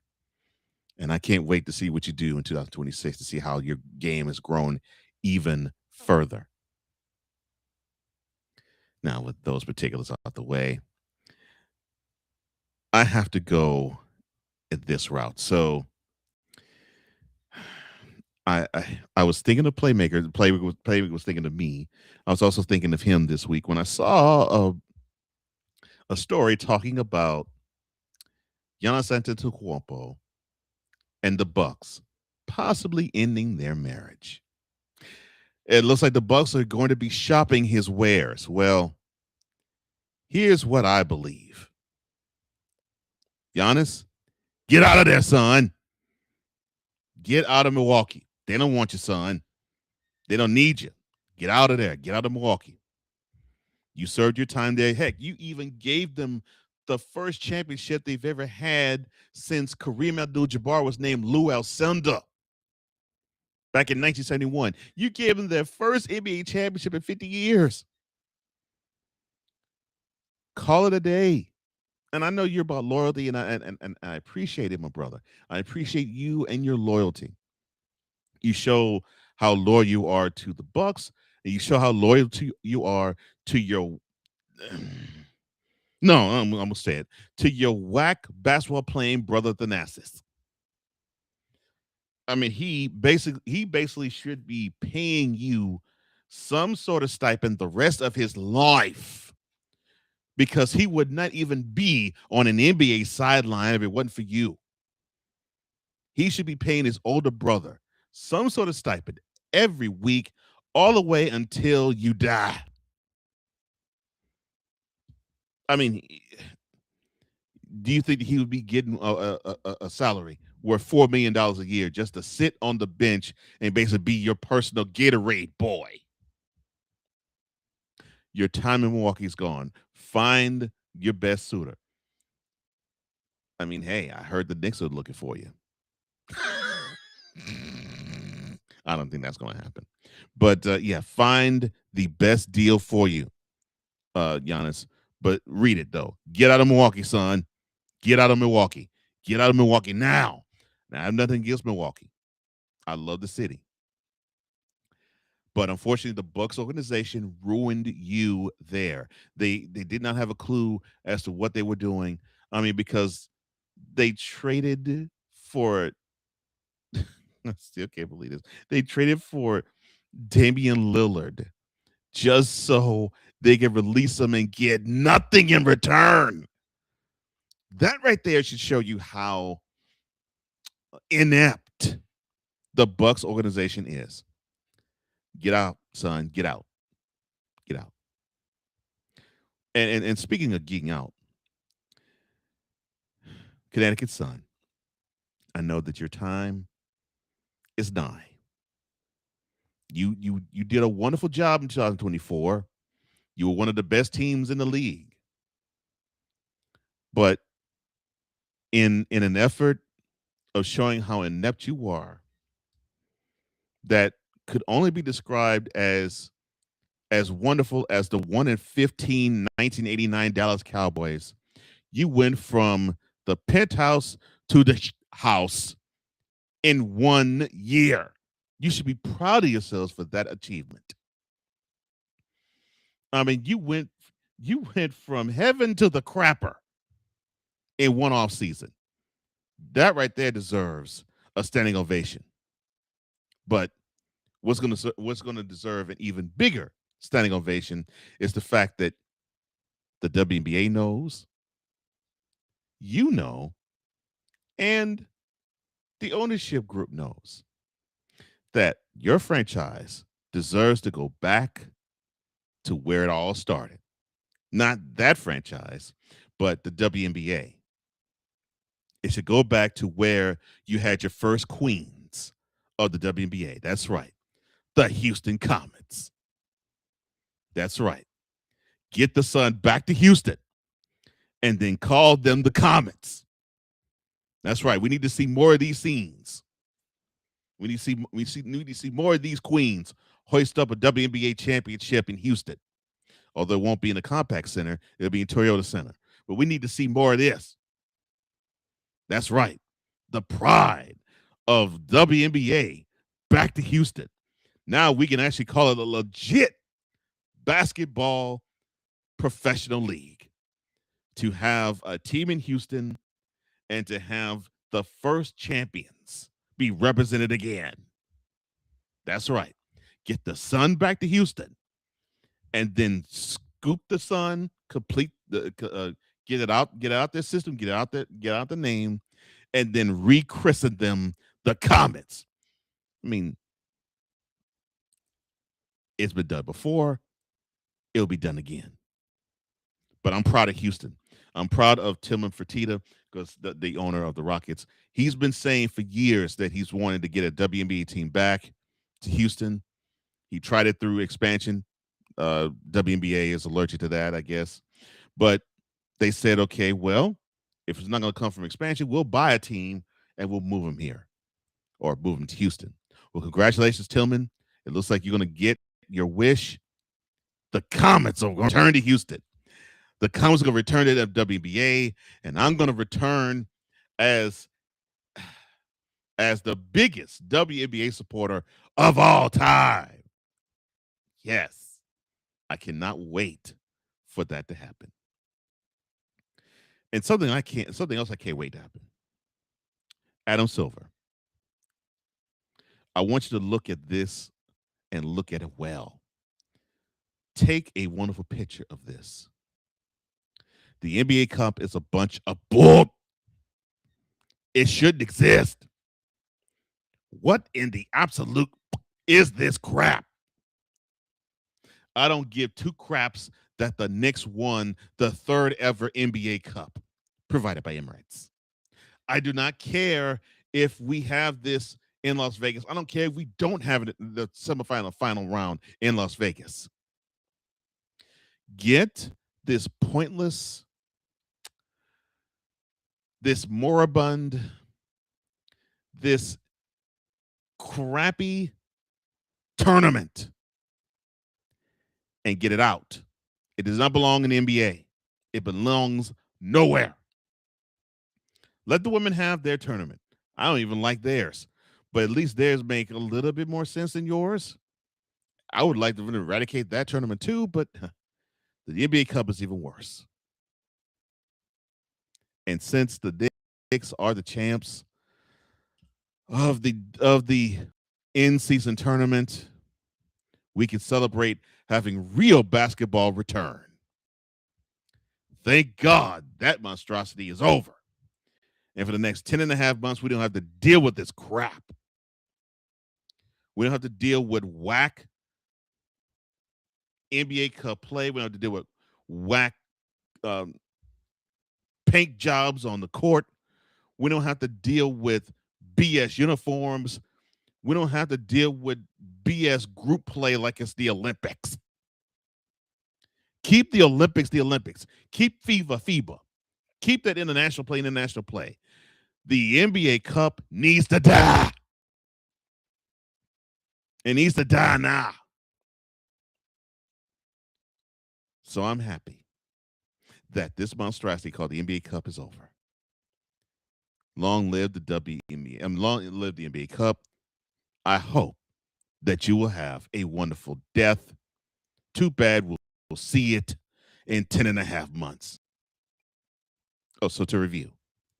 Giannis, get out of Milwaukee and get out of Milwaukee now, son. They don't see your value. Get out.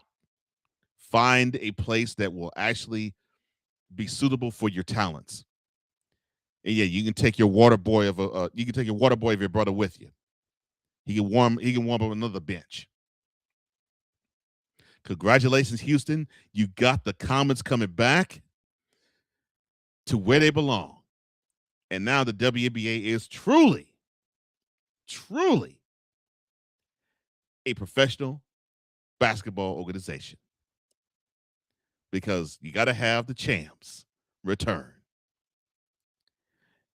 And thank God that crap called the NBA Cup is over. Long die the NBA Cup. Lord have mercy.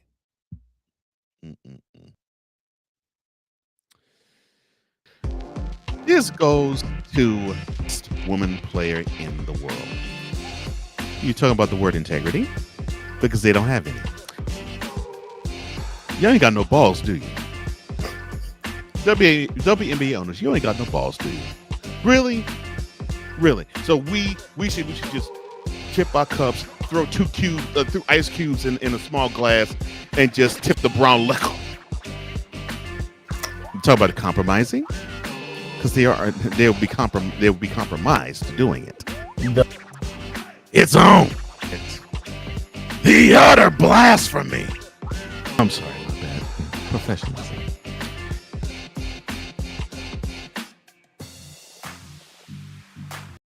This is a BS3 Network presentation.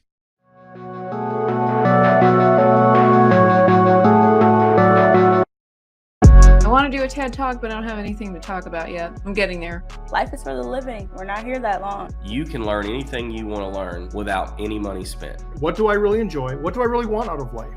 I am your host, WIZE. Are you in a life holding pattern? Well, this is for you. Welcome to the Stuck in My Mind podcast. Live every Monday, Tuesday, and Wednesday at 4 p.m. Central.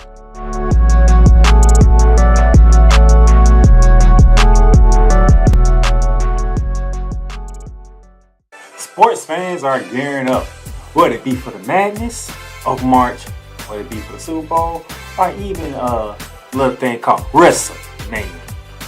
You can get all that at Fanatics, where they have a wide selection of gear from every league, including the NFL, the NBA, the MLB, the NHL, the NCAA, and the WWE. So go on and show that pride, that passion, that dedication fan that you are by whipping your team, your league, or your favorite player. Fanatics, official license, everything. The Big Ten. You can say you're not impressed. You can say you're not happy. You can say all these things, but no, whatever the case may be, the Buckeyes are on top of the football world. And it's just where it is. The SEC. And what does Georgia do?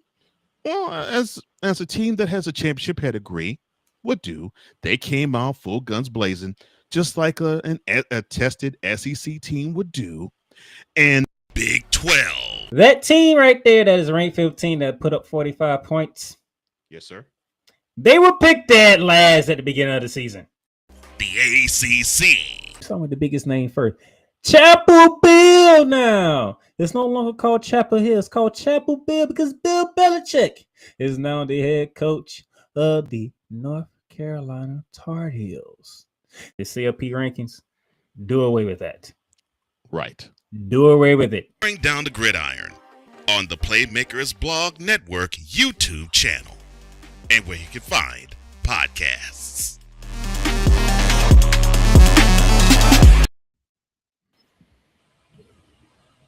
And welcome back to Shining Lights out here, and pretty interesting takes you had there, sir. Oh, you likes? I should have known. I knew you was gonna do one on the instant comments. It was just a death wish on me. That's why I said. That's why I said in the article. We did it in Around the Hardwood. I said you'll get my thoughts about that later. Victor says, and here comes the Draymond Green dance routine called being a member of the Rockettes. 1, 2, 3, kick. 1, 2, 3, kick. 1, 2, 3, kick. 1, 2, 3, kick. Not everything's about Draymond Green, Victor.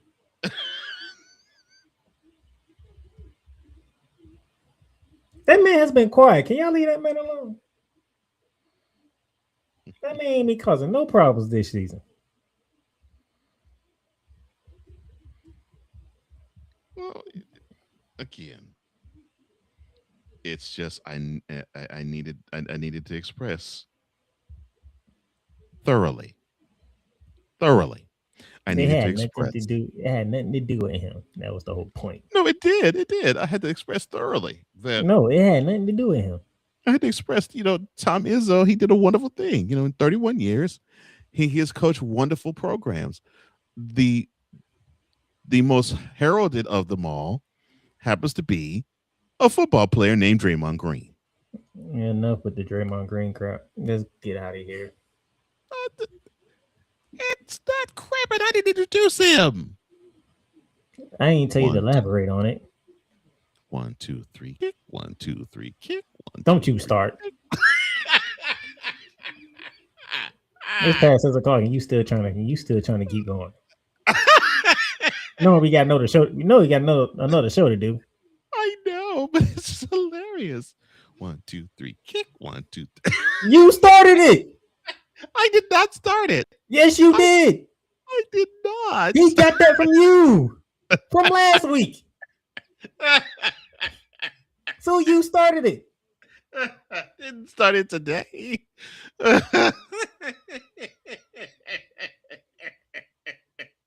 I did not start it today.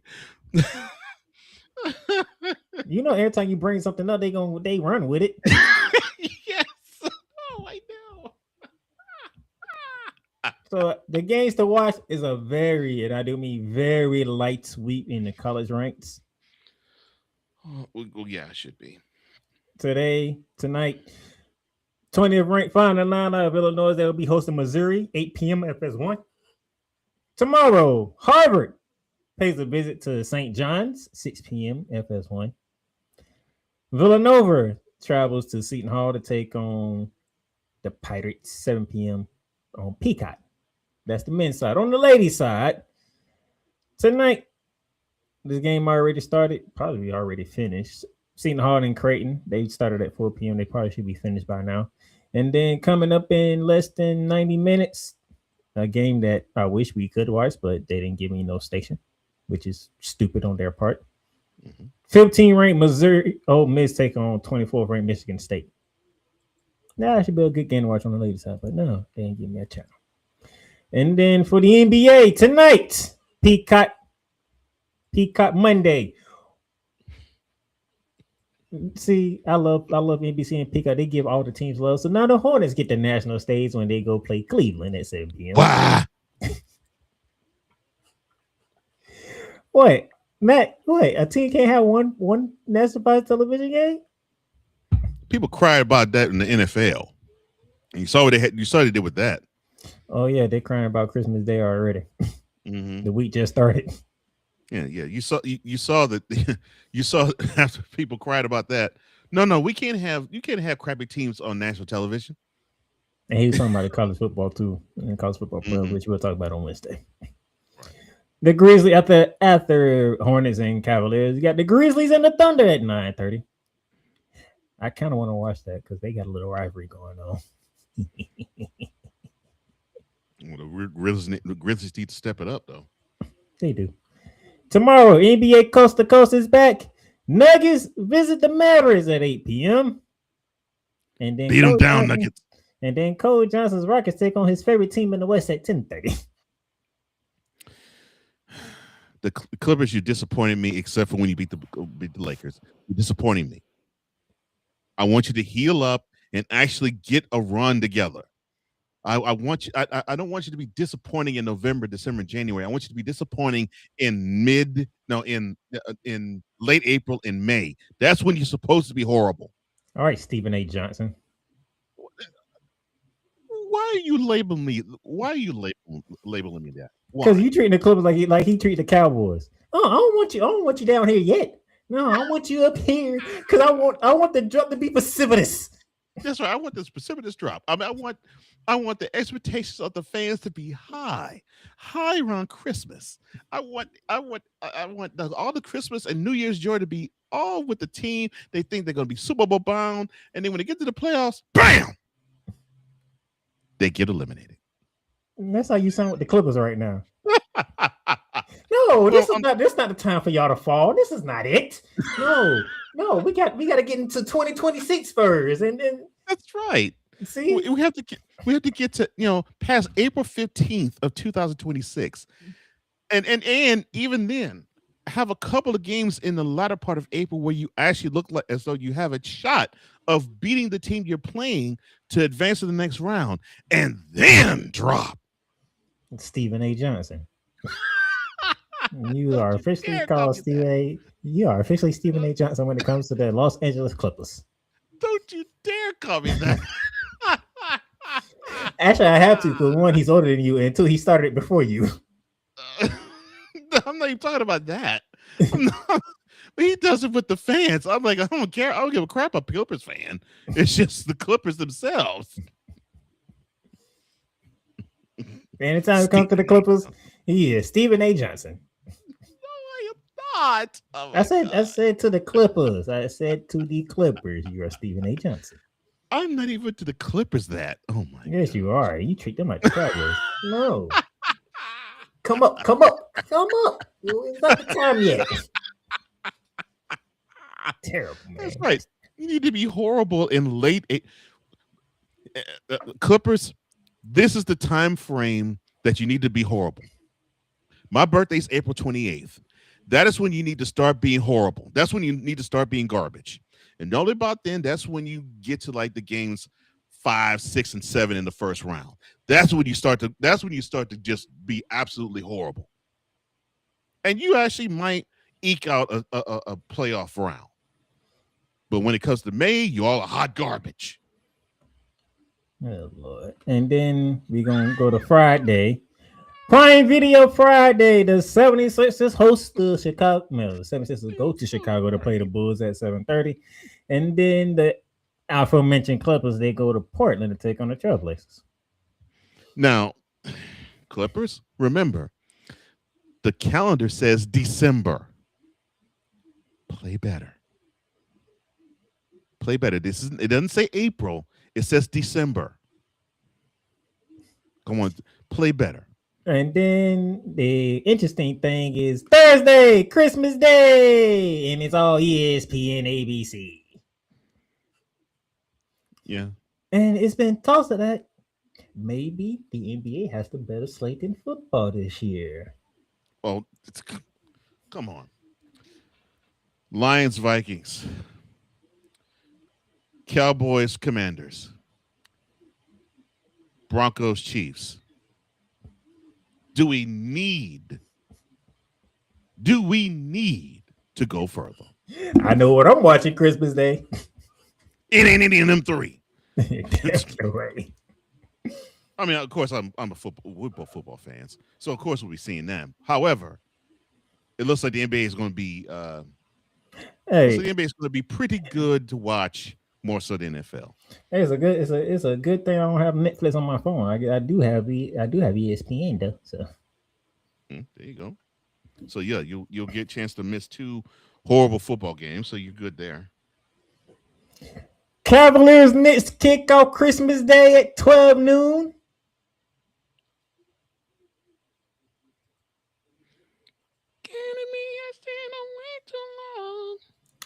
So Cleveland, you got a Christmas game. What you gonna do with it? Even though it's in Madison Square Garden. Cavs. You said that you all don't get no respect, right? That no one respects you, right? Here it is. You got the platform, and you an MSG, and you opening up the platform for both football and basketball. You're the first thing people get to see. Yeah, I was about to say the first big time sports event on Christmas. So you've arrived. I'm with Playmaker. Do something about it. Show us that wonderful season that you all had wasn't a doggone fluke, which it really was, because Whew, how the You Pacers, got your ass blown. You got your ass blown out on Mother's Day. Ooh, how the Pacers treated you all like you all were cheering. And then you had the nerve after you came back in game 4 to be outscored the first half 80-39. No, you ain't. No, I ain't gonna let you off the hook with that. Game 5 of a playoff series, conference semifinals. You allow a team to score 80 points on you. I was gonna say, he ain't even the fact that he's mad about the 39. He's more mad about the 80. You allow a team. You were supposed to be one of the 8 best 24 teams. minutes. 24 minutes. You were supposed to be one of the 8 best teams in the NBA. You allow another team to score 80 points and a half on you? Really? Because I know at 2:30, a lot of people gonna be watching that 2:30 game. The Spurs visit the Thunder. Of course. I mean, Wemby versus SGA. Yeah, I was supposed to the best team in the league with the reigning MVP versus probably one of the best talents we've ever seen in Wemby. And yeah, that's going to be a really good game. I'm going to be seeing that myself. That's going to be the Spurs are coming. The Spurs are coming. I don't think they're coming. I think the Spurs are now. I think they've arrived. Oh, you think they're here? You saying the Spurs are here? I think the Spurs are here. I think the Spurs have arrived. I think they're starting to get that chemistry together with Wemby and De'Aaron Fox. They have something special down in San Antonio, man, and they are tough to beat. And Wemby, dude, don't even have to leave his feet to block shots. Oh my good God! Yeah, that's going to be a really good game. That might be the best game of the 5. And then at 5 p.m., then you get to choose. Do you want to watch a crap football game or do you want to watch a crappy basketball game? Interesting basketball game because Klay Thompson is going back to the Bay Area to take on the Warriors. And that's the only good thing about this game. You're gonna have Klay Thompson probably gonna receive some love from the Bay Area faithful. You might see some eye candy with Megan Thee Stallion on the sideline, rooting on her bow. You get to see Cooper Flag too. People don't give a crap on no Cooper. Well, I mean, we do, but people in large don't give a crap on no Cooper Flag. In fact, they want to crap on him because he came out of Duke. On top of it, they want to see no doggone Cooper Flag. What's the primetime NFL game? I think it's Cowboys. I think it's the Commanders Cowboys. I think. Hold on. I can tell you that in a sec. Is there a reason why I'm asking that question, ladies and gentlemen? I think it's the Cowboys Commanders Cowboys. I think. Hold on. All right. So, oh no, my bad. Oh, Cowboys Commanders kickoff is at 1. No, good Lord. Lions at Vikings kickoff at 4:30. It should be in these 3 games in questions. Should be at 30. Yeah, and the primetime game at 8:15, it will be the Broncos, who they're trying to hold off everybody else to get the number 1 seed in the AFC. What in the heck was that yesterday against the Jaguars? They're going to Arrowhead to play against the walking wounded. The Kansas City Chiefs. Oh, so you can watch the Patrick Mahomes Chiefs going against the Broncos, who are probably pissed off right now. Or you can watch KD and LeBron go at it for the 1 millionth time. One of them's my team, and I really don't care about this game. That's what's so messed up. And both teams are good this year. But I'm going to be sick. I'm going to be sick of seeing LeBron versus KD again, hyping them all the way from NBA Countdown leading up to the Cavs Knicks. Oh, gosh. Yeah. So, yeah. You can see the Rockets go to crypto.com to play against the Lakers, tip off at 8. Or you can see the Broncos go to Arrowhead to play against a mass unit in the Chiefs. Kickoff is at 8:15. By the way, thoughts and prayers with Gardner Minshew, who also suffered a torn. Oh my gosh, that was horrible. Yeah. Oh my. The That's Chiefs, why I call them a mass unit. All of a sudden, the Chiefs can't keep quarterbacks now. Well, that offensive line's been horrible, so it doesn't surprise me. And then to close out the night for sports wise, we have Ant-Man going against the Joker.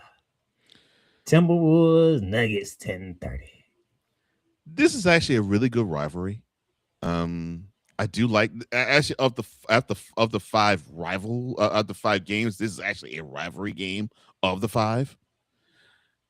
It's unfortunate that the tip-off is at 10:30 Eastern and 8:30 local, but I'm glad they have the platform. I'm glad they have the Christmas platform. I just wish it was earlier for them, not me. I don't care. I just wish it was earlier for them. Well, the NBA they put the stars out this year. They needed to switch the Timberwolves Lakers game with the Mavericks Warriors game. Put the Mavericks Warriors game at 10:30. Put the Timberwolves Nuggets game at 5. I know they can't do it now, but that's what they should have done. I mean, they wanted to make sure you got to see the Knicks. Of course. They wanted to make sure you got to see the Thunder, who is the defending champions and one of the most popular players coming up right now in Wemby. Mm-hmm. You know, they got to have Steph. You got to have the Chef on Christmas. You got to watch the Chef. No, I didn't say take the Warriors off of the Christmas list. Yes. I'm saying I'm going through the time slots of what he did. You got to be able to watch the Chef. You can't watch the Chef at 10:30. Oh, I agree with that. And that 8 p.m. game speaks for itself, and you already know that. Well, that's why it has the primetime slot, of course. You know, I'm sorry. I'm not a fan of Durant off the court. I don't hate him. I'm just not a fan of him. On the court, he's a good player, but we all know it's about the media just dropping the trousers and the pants for okay, and that's why. That is your nationally televised game for this week. Light week for college. The pros take over. And before we get out of here, Victor had this response to me. Oh, to you. So this is addressed to Playmaker from VLock83. He says, no, I'm talking about how we were not talking about the Cowboys. And Cole brings up one of the worst seasons the Cowboys had. We already out the playoffs. Talking about the out the playoffs now, which they are. I don't want to get kicked anymore. Oh, I ain't asked you to bring up Draymond Green.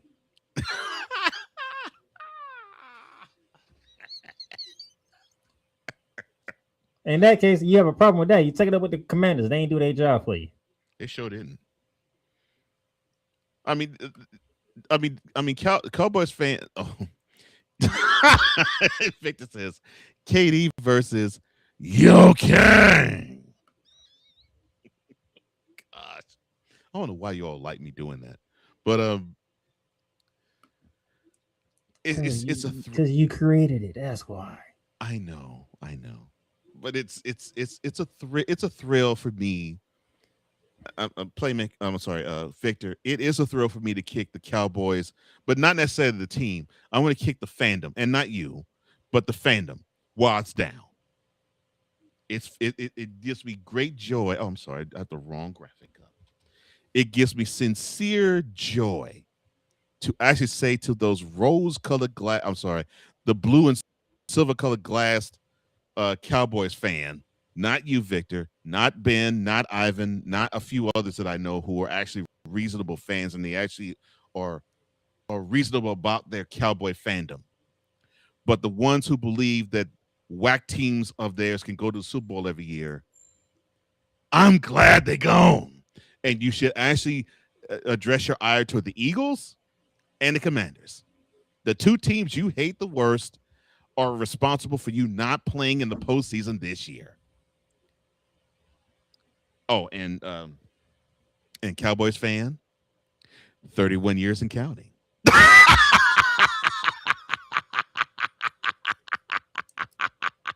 Enjoy y'all Christmas week. We'll see y'all Wednesday for Bearing Down a Gridiron. And